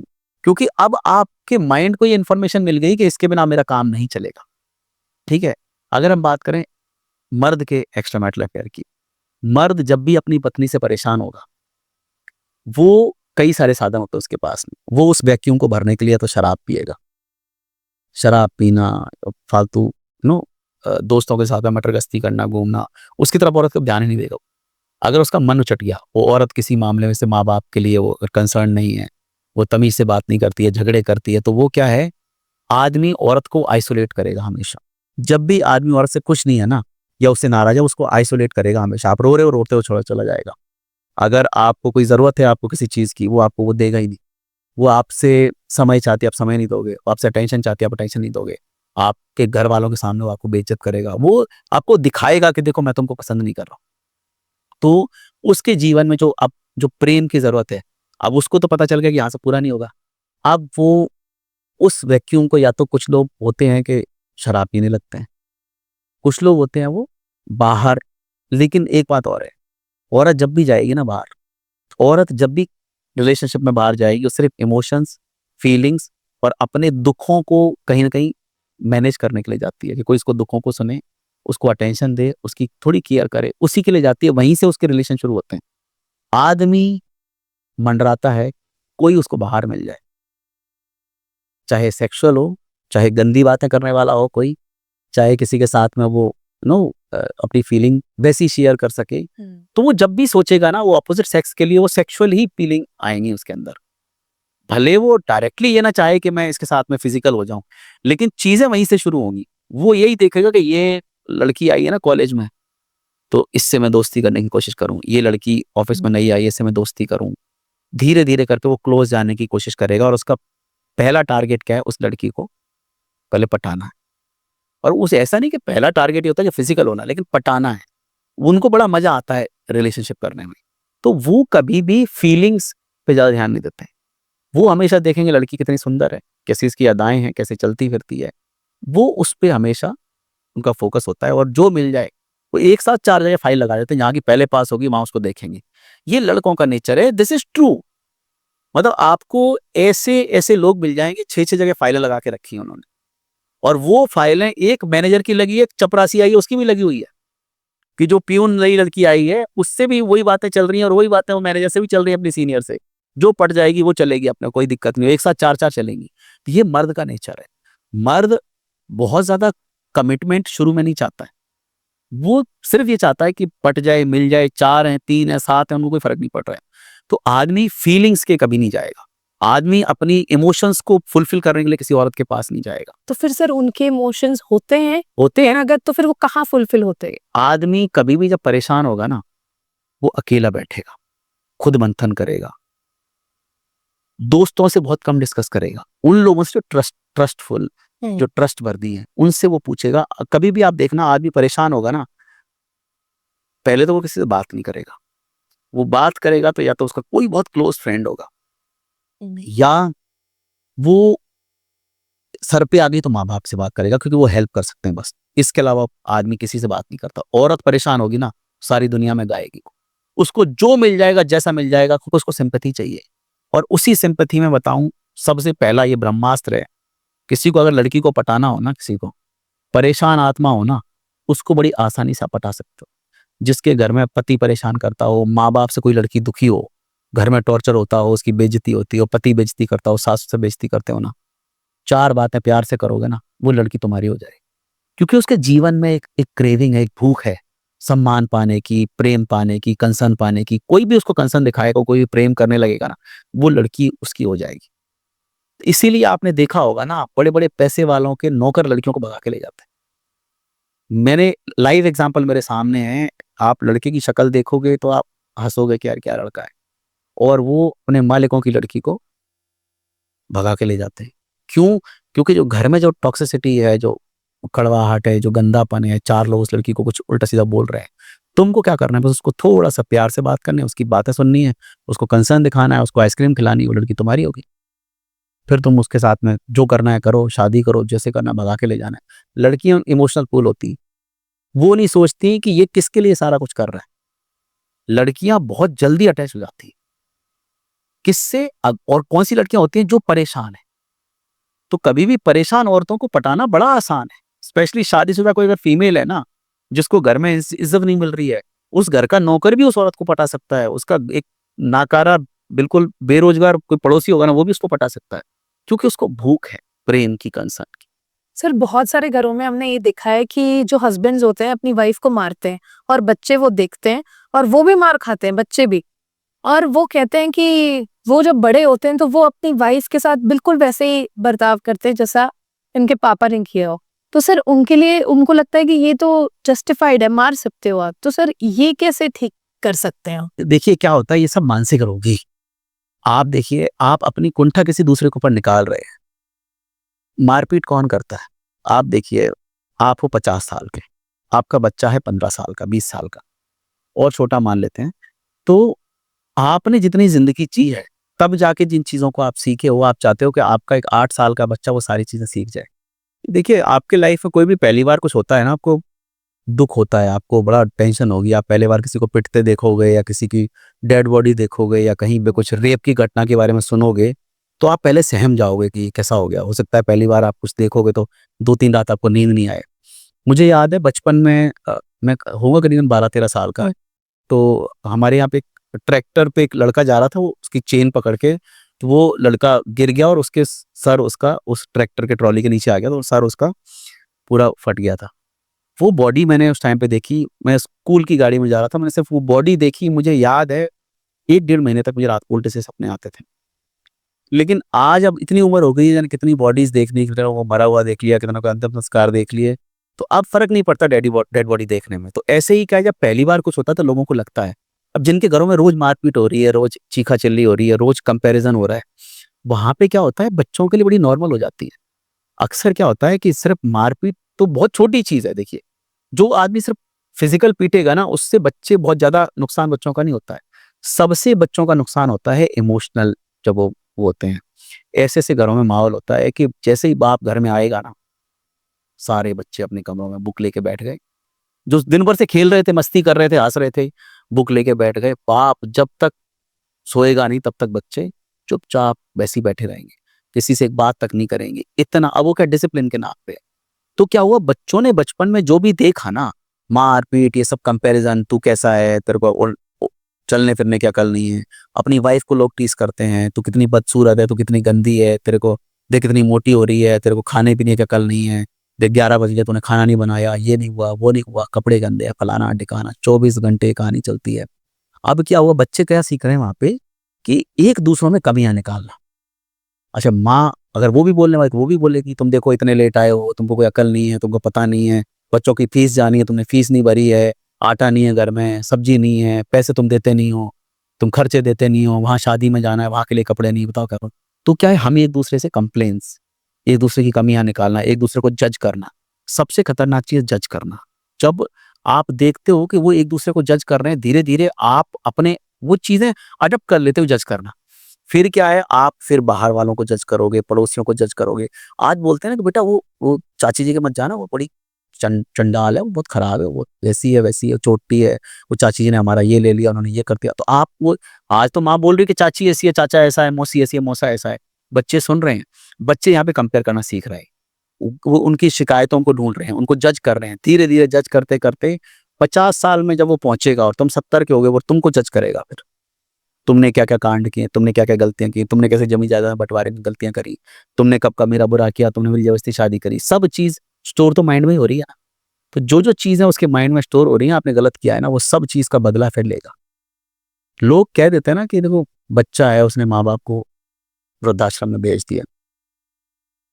कोई औलाद इतनी बुरी नहीं हो सकती अपने माँ बाप को वृद्धाश्रम में भेज दे। आज देखो, अगर मैं, मेरे माँ बाप हैं, उन्होंने मुझे पाला है, पोसा है, मेरे लिए बहुत कुछ किया है, मेरे साथ में उन्होंने कब कुछ गलत नहीं किया है, तो मैं कभी उनके साथ गलत नहीं कर सकता। ठीक है, क्योंकि आपका दिल भी तो गवारा होना चाहिए वो काम करने के लिए। लोग कहते हैं बहू ने पढ़ा दिया, कोई बहू इतनी स्ट्रांग नहीं हो सकती पढ़े लिखे आदमी को, 40 साल के 30 साल के आदमी को इतना पढ़ा दे कि अपने माँ बाप को छोड़ दे या उनको वृद्धाश्रम में डाल दे। सब फालतू बातें हैं। कुछ तो कांड होते हैं माँ बाप के भी, बिना कांड किए कोई कैसे छोड़ देगा? तो किसी को नहीं पड़ी होती है। आज लोग बोलते हैं, देखो क्या होता है कि अपनी ऐसी कहानी कोई नहीं सुनाएगा जिस कहानी में वो खुद विलन। वो हमेशा अपनी कहानी में हीरो बन के रहना चाहता है। तो जब हीरो बन के रहना चाहता है तो क्या है, वहां पे अगर बच्चे कुछ कर रहे हैं तो वहां पे यही बोलेगा, हमारे बच्चे कपूत हैं, हरामखोर हैं, उन्होंने ऐसे हैं, हमारे को दया नहीं आती है, हमारे पास खाने को नहीं है, पहनने को नहीं है। अरे भाई, तुम्हारे पास 70 साल थे, 70 साल में तुमने क्या किया? पैसा कमाया, कहाँ गया? इज्जत कमाई, कहाँ गई? बच्चों की परवरिश थी, वो कहाँ गई? तुमने 70 साल में इतना कुछ नहीं कर पाया कि तुम अपना बुढ़ापे में खर्च चला सकते थे। 70 साल में तुम अपने बच्चों के मन में इतनी इज्जत नहीं कमा पाए कि तुम्हारे बच्चे तुमको बुढ़ापे में छोड़ के नहीं जाते। 70 साल में तुमने आज समाज में इतनी इज्जत नहीं कमा पाई कि जब तुम्हारे बच्चे तुमको छोड़ रहे थे, 4 आदमी आके रोका क्यों नहीं तुम्हारे बच्चों को कि अपने माँ बाप के साथ क्यों कर रहे हो? तो कुछ तो कांड तुम्हारे हुए होंगे। आदमी कहते माँ बाप भगवान है, भगवान कोई नहीं होता यार, सब इंसान है। आज जो चोर है वो भी माँ बाप बनेंगे, आज जो रेपिस्ट हैं वो भी माँ बाप हैं, आज जो करप्शन कर रहे हैं वो भी माँ बाप है, रिश्वत खा रहे हैं वो भी माँ बाप हैं। क्या सारे भगवान है? आज जो आदमी शराब पी के आ रहा है, अपनी बीवी को मार रहा है, उसके बच्चे हैं वो भी भगवान है। जवानी में तुमने दारू पी के अपनी बीवी को मारा, तुम सारे नशे करते हो, समाज में सारे कुकर्म करते हो, तुम्हारे एक्स्ट्रा मैरिटल अफेयर भी रहे हैं।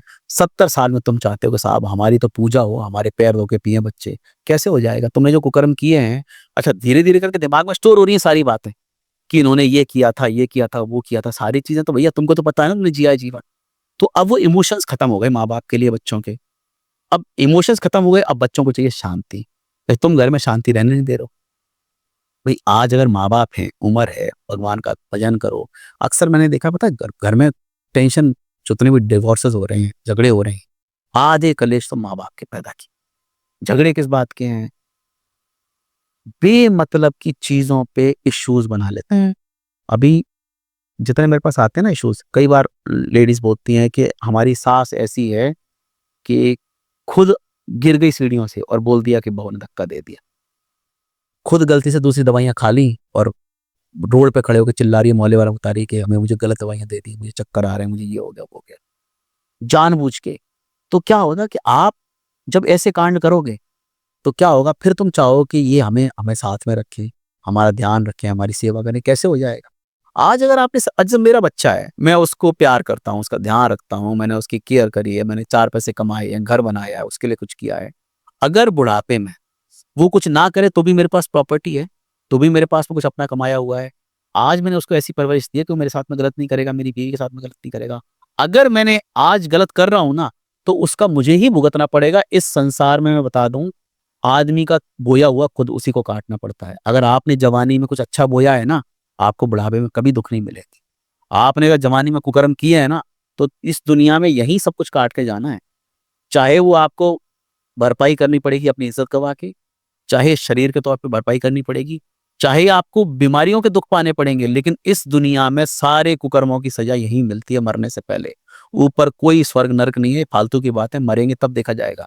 लेकिन इस दुनिया में आपके सारे कुकर्मों की सजा आपको उसी समय मिल जाती है। पहले तो आज मैं किसी को गाली दे रहा हूं, तो गाली पहले तो मेरे मन में आई ना, तभी तो सामने वाले को थी।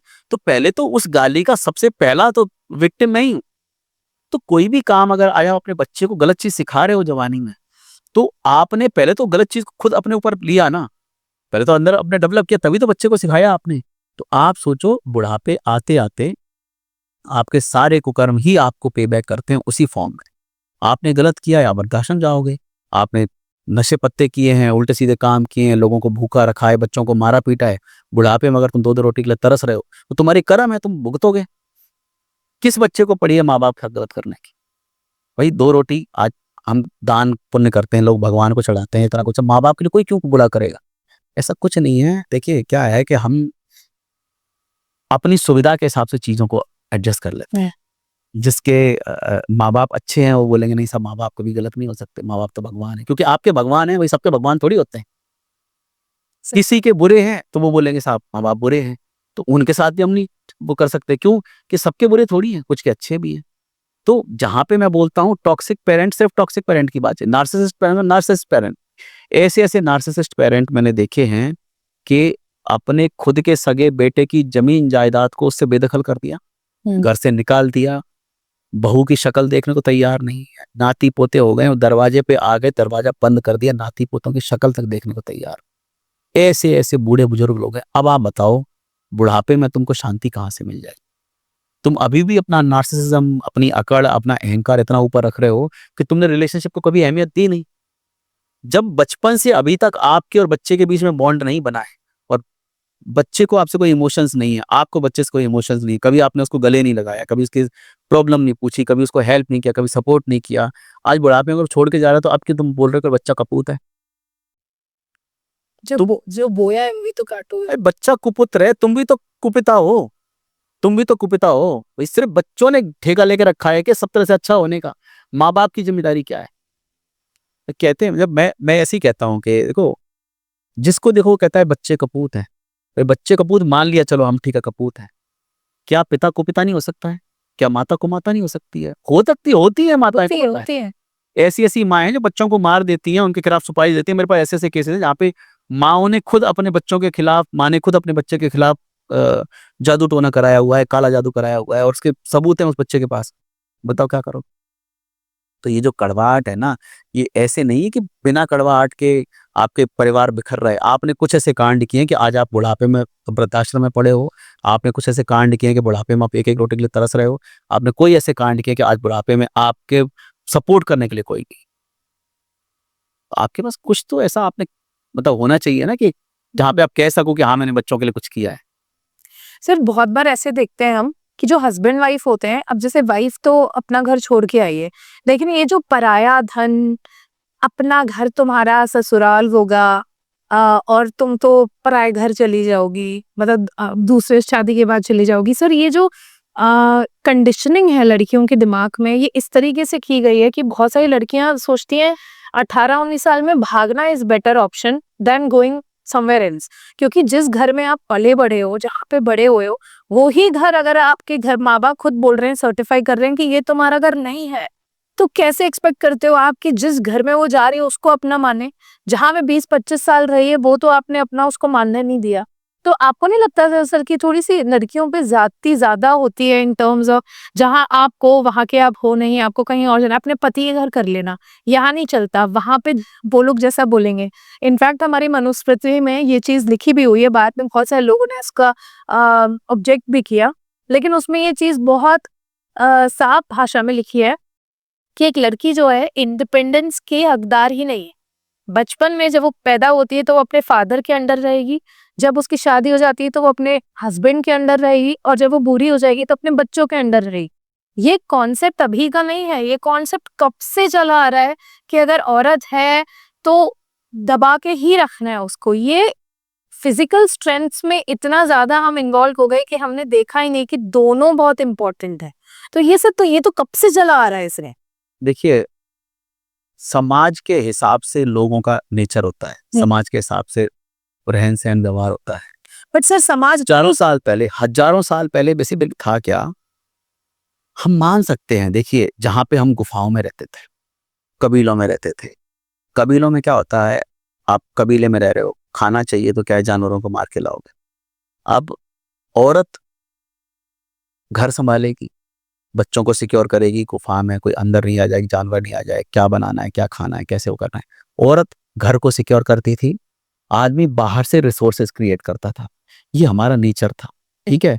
तो बाहर अब आपको जंगल में शिकार करने जाना है, शेर आ गया, औरत चाहेगी भी तो उस शेर का सामना नहीं कर सकती।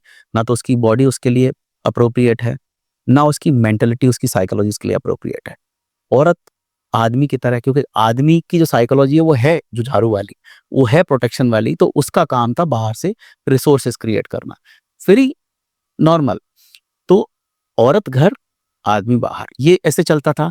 फिर जैसे जैसे सोसाइटी आगे बढ़ी, तो हम लोग जब सिविलाइजेशन में आए, जब हम घरों में रहने लगे, वहां पे भी क्या था कि खेतों में काम करना है, पशुओं को रखना है, और जो बाकी काम है वो आदमी करते थे, क्योंकि उसमें हार्डवर्क है, परिश्रम है।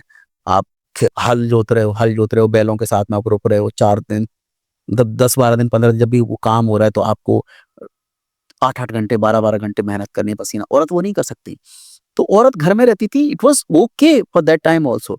लेकिन जैसे जैसे समाज बदलता है, हमारे पुराने रूल भी तो बदलने चाहिए।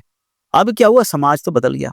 आज क्या है, औरतें भी काम कर रही, आज औरतें भी हर सोसाइटी में कंट्रीब्यूट कर रही हैं, पॉलिटिक्स में है या बाकी सब जगह हैं।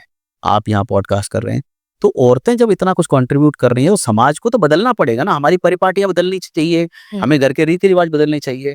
अच्छा, अब हमारे यहाँ पहले क्या था, पहले इन सब के लिए एक कोई ना कोई अथॉरिटी होती थी जो सब चीज को गाइड करती थी, कोई करेक्शन करना तब भी वो हो जाते थे। अब इस समय पे कोई अथॉरिटी नहीं किसी चीज की, ना सोसाइटी को चलाने वाला कोई एक धर्म या कोई हो। जैसे बुद्ध जब थे तो बौद्ध धर्म था, तो बौद्ध धर्म में कुछ ऐसे की लोग होते हैं जो बताते हैं क्या करना है। या हिंदुइज्म में कभी किसी जैसे राजा है, राजा टेरिटरी का मालिक है, राजा चाहे वैसे लोगों को अब चला सकता है कि आपको ये नहीं करना है, आपको ये रूल बन गए कि औरतों के ऊपर अत्याचार नहीं होगा, औरतों से अगर हाथ उठाएगा तो उसके ऊपर ये सजा होगी। तो राजा ये कर सकता था। आज के समय में वो पॉलिटिक्स में इससे हमारे यहाँ की जो पॉलिटिक्स है, जो राजनीति है, उसमें वो चीज़ है। तो रूल्स सोसाइटी के बनाने के लिए कोई ना कोई अथॉरिटी होनी चाहिए।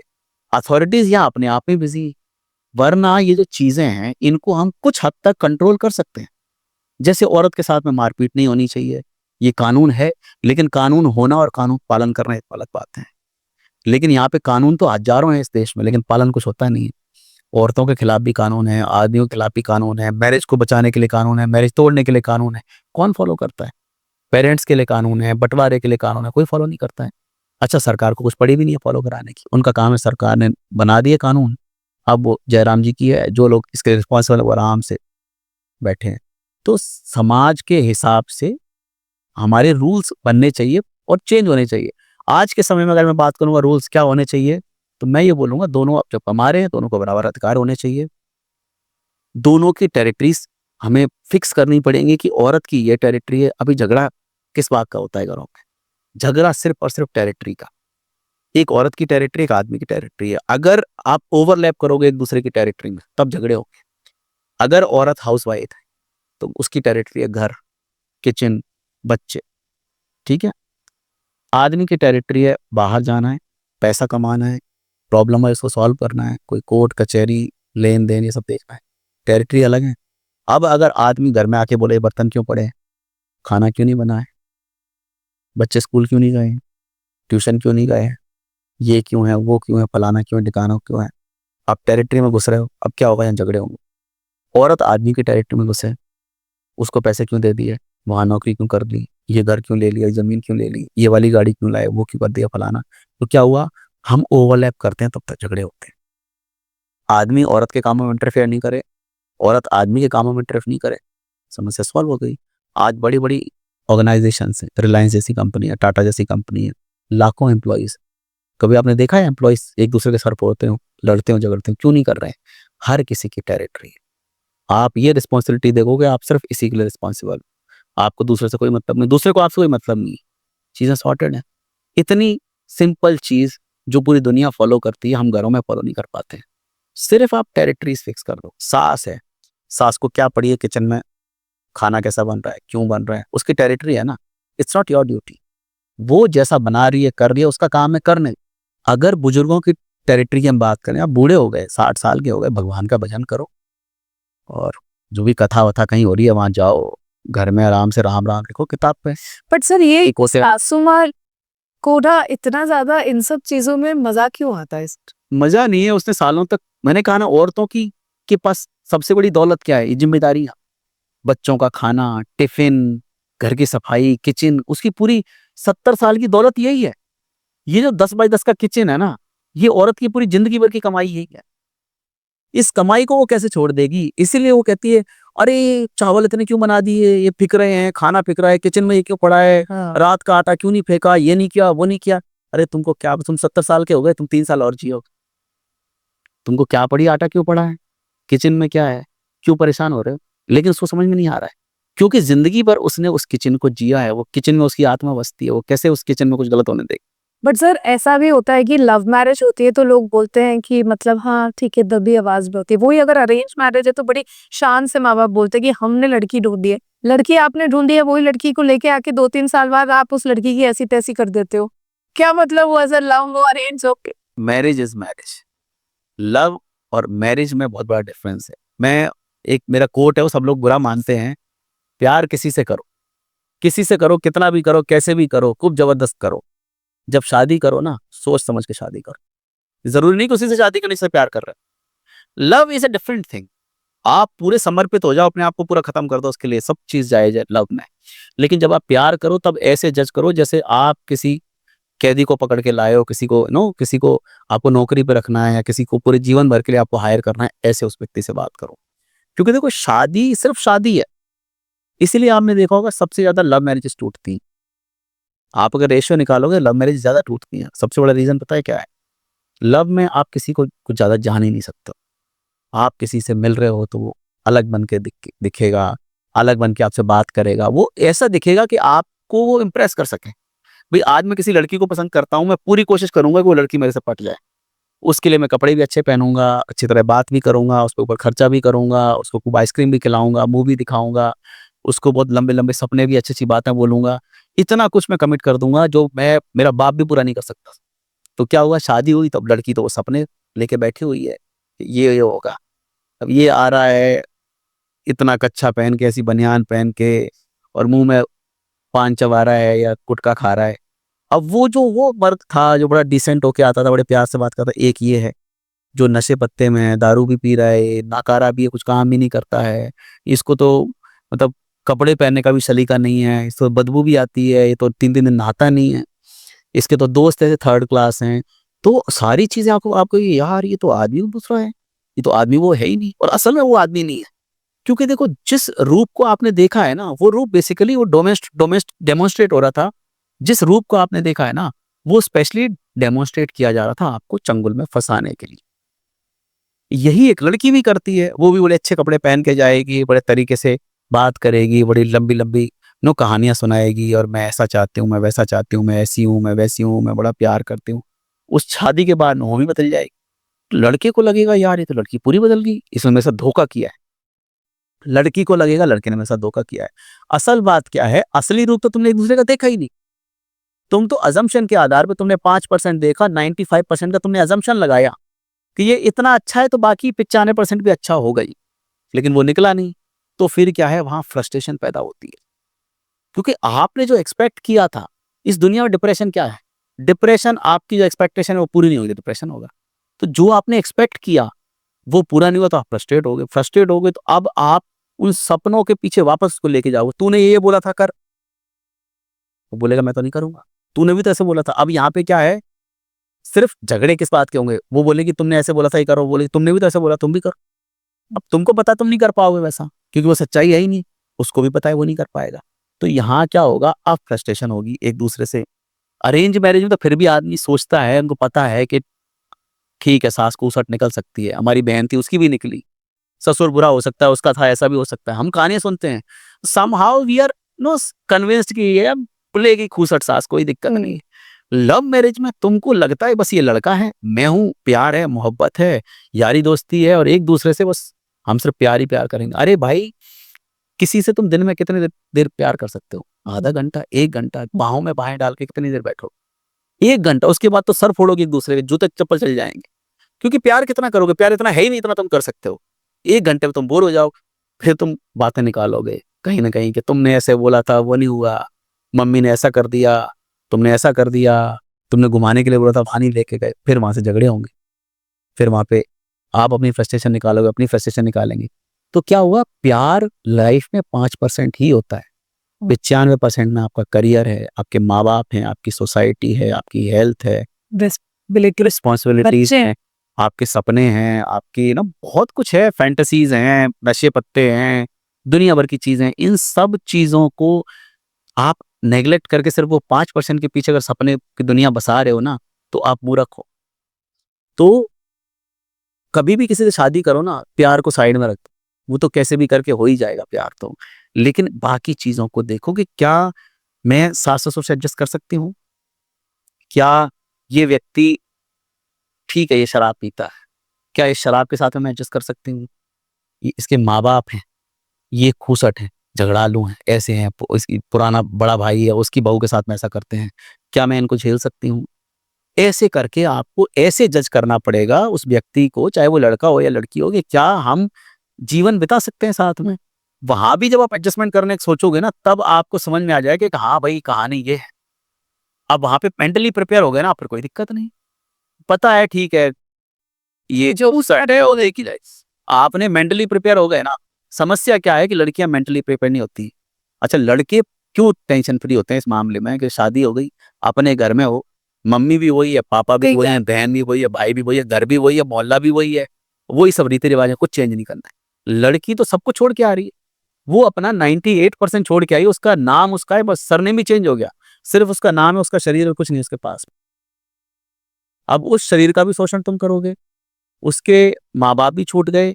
अब वो औरत क्या चाहती है इस घर में कि इस घर में जो बाप छूटा है वो बाप मिल जाए, जो माँ छोटी है वो माँ मिल जाए, जो बहन छोटी है बहन छोटी है मिल जाए, जो भाई छोटा है वो भाई मिल जाए, यही तो चाहती है। उसको क्या चाहिए? अच्छा, कोई आदमी ये चाहता है कि शादी करके घर आए उसको कलेश करना है, ये सोच के आती है कि आज घर में आके भागना, रायता फैलाओ, ये सब इस सास को मैं तुम कोई सोचता है क्या? कोई भी लड़की ये सोच के शादी नहीं करती है कि ये तो कोर्ट केस करके मैं तो 25 लाख रुपए की एलिमनी लूंगी। कोई सोचता है? नहीं सोचता।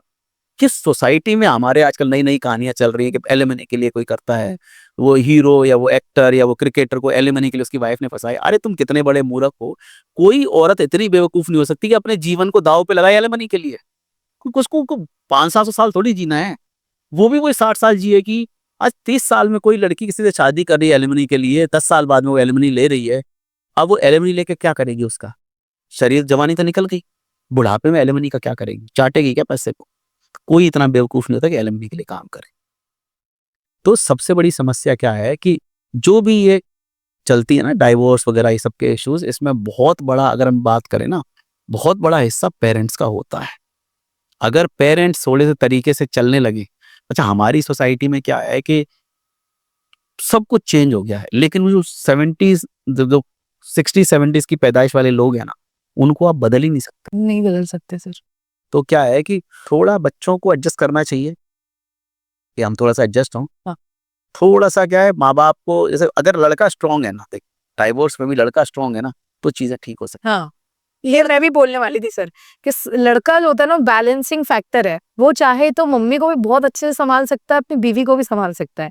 लेकिन जहां लड़का थोड़ा ब्रेन वॉश हो जाता है जल्दी, या मैनिपुलेट हो जाता है, या मम्मीज बॉय है, तो फिर मैं उसका आपको बताता हूँ, जो बच्चे, जो लड़के अपने माँ बाप के बड़े चहेते होते हैं, बड़े लाडले होते हैं, बड़े आज्ञाकारी होते हैं, वो कभी अपनी शादी को चला ही नहीं सकते। एक शादी को जो रिबेल होगा ना, जो उजड़ होगा, जो अपनी माँ बाप के बदतमीज होगा, अपने माँ बाप का बड़ा आज्ञाकारी नहीं होगा ना, वो अपने शादी को बहुत अच्छा चलाता है। क्योंकि जो आज्ञाकारी है ना, वो आदमी कभी अपनी बीवी को उतना प्यार कर ही नहीं पाएगा। हमेशा ना क्या होता है, साइकोलॉजी के हिसाब से 3 चीजें, one is libido which is your emotions, your feelings, your sexual desires, second is your ego, third is super ego. कुछ लोग लिबिडो से ड्रिवन होते हैं, तो वो अपनी बीवी को कमरे में होंगे तब भी प्यार करेंगे, बाहर होंगे तब भी प्यार करेंगे, सोसाइटी में कहीं जा रहे हैं, कहीं घूमने जा रहे हैं, 10 लोगों के 100 लोगों के सामने वहां भी उसकी केयर करेंगे, उसको रिस्पेक्ट करेंगे, उसको हर तरह से ना जताएंगे कि मैं तुमको प्यार करता हूँ। दूसरे वो हैं जो बीच के हैं, जो ईगो से ड्रिवन है, लेकिन वो ईगो बाहर है, माँ बाप है उनके सामने, अरे ऐसा नहीं करना वैसा नहीं करना, डरा के रखेंगे थोड़ा। बाहर कहीं शादी में जाए तो वहां भी थोड़ा सा उसको कंट्रोल करने की, दुनिया में दिखाएंगे कि ये मेरी टेरिटरी में है, मेरे कंट्रोल में है। कमरे में होंगे तो आपको प्यार करेंगे, आपका ध्यान रखेंगे, आपको बहुत हर तरह से कंसर्न देंगे, पैर भी दबा देंगे, सर भी दबा देंगे, ठीक है, सब कर लेंगे वो। लेकिन वो बाहर होंगे तो वो कंसर्न नहीं दिखाएंगे, बड़े स्ट्रिक्ट रहेंगे, सीधे खड़े, मोसी आ रही पैर छू। ये क्या है? आप ईगो को मैनेज कर रहे हो साथ साथ, लेकिन at the same time libido भी आप कंट्रोल कर रहे हो। अब तीसरा आता है सुपर ईगो।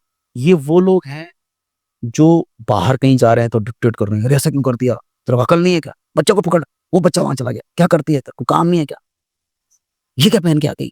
ये तरीका होता है, सोसाइटी में जा रहे हैं, घर वालों, मम्मी पापा के सामने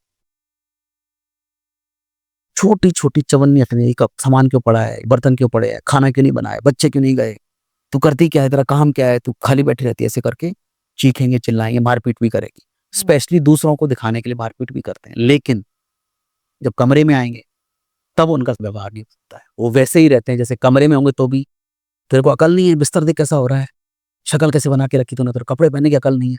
अगर वो सेक्सुअल रिलेशन भी बनेंगे ना, तो वो ऐसे बनेंगे कि जैसे वहां भी वो डिक्टेट करेगा, वहां भी वो शोषण कर रहा है, जैसे वहां भी वो जैसे तुम्हारा ना, तुमको सिर्फ यूज कर रहा है, वो इन्वॉल्व हो ही नहीं रहा है पूरा emotionally. you are having, physical relation, but there is no So I think it's worse than masturbation, क्योंकि इसमें आपको पता होता है कि कोई दूसरा इन्वॉल्व नहीं है, लेकिन किसी दूसरे व्यक्ति के इन्वॉल्व होने के बाद अगर इस तरीके का फील आए तो नहीं, it's basically rape. You're being raped by your own husband. So ये बहुत होता है। मतलब आप आ भी रहे हो तो वहां पे you're not concerned about somebody's satisfaction. आपको सिर्फ अपना सेटिस्फेक्शन चाहिए, वहां भी सेक्सुअल आपकी डिजायर्स पूरी होनी चाहिए, भले वो कितना समय लग रहा है। सामने वाला सिर्फ एक सामान है आपके लिए, एक वस्तु है, आप उसको यूज कर रहे हो, उसके बाद उसको धक्का देकर चल दिए। वहां भी मैंने ऐसे लोग देखे हैं, मेरे पास आते हैं, मतलब आएंगे, उनको सिर्फ वही चाहिए, वो जितनी देर रहेंगे सिर्फ उतनी ही देर उसी काम के लिए आएंगे, उसके बाद में they are out of the room. साथ में ना सोना है ना उस सेम रूम में रहना है, दे आर टू रिजिड। वो एक तरह से आप घर में ऐसा इतना कड़वा माहौल होता है।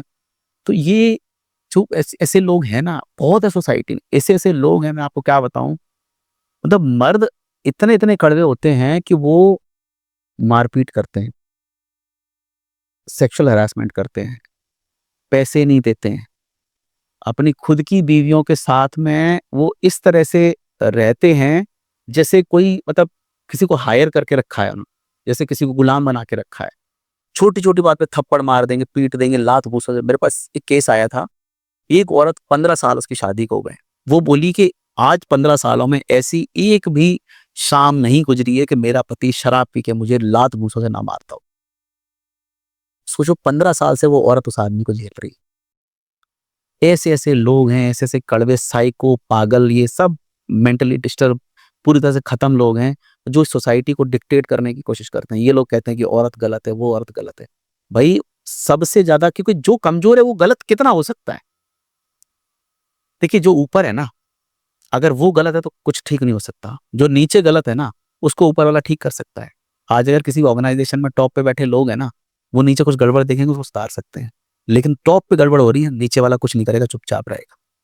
जो गलत हो रहा है वो झेलेगा, देखेगा, सब चलेगा। तो क्या है, कभी भी हम जब हमें बात करते हैं ना कि इतने कड़वे बुरे लोग हैं ना, ऐसे रिश्तों को शुरू से ही निकल जाओ, अच्छा है। ऐसे रिश्तों में जब आपको लगे ना कि अब ये, मतलब मैं नहीं झेल पाऊंगी, क्योंकि सवाल जिंदगी का है। हमारे जैसे हिंदू धर्म में बोलते हैं कि 84 लाख योनियां हैं, यानी कितनी योनियों में भटक के आप आए हो इस शरीर में। ये 6 फीट का 7 फीट का शरीर जो ईश्वर ने दिया है, ये शरीर आपको कितने योनियों में भटकने के बाद में, कुत्ता, बिल्ली, सुअर, सांप, बिच्छू, क्या क्या हम बने होंगे। ये शरीर, ये दिमाग, ये आपको इमोशंस, ये सब सिर्फ इंसान में होते हैं।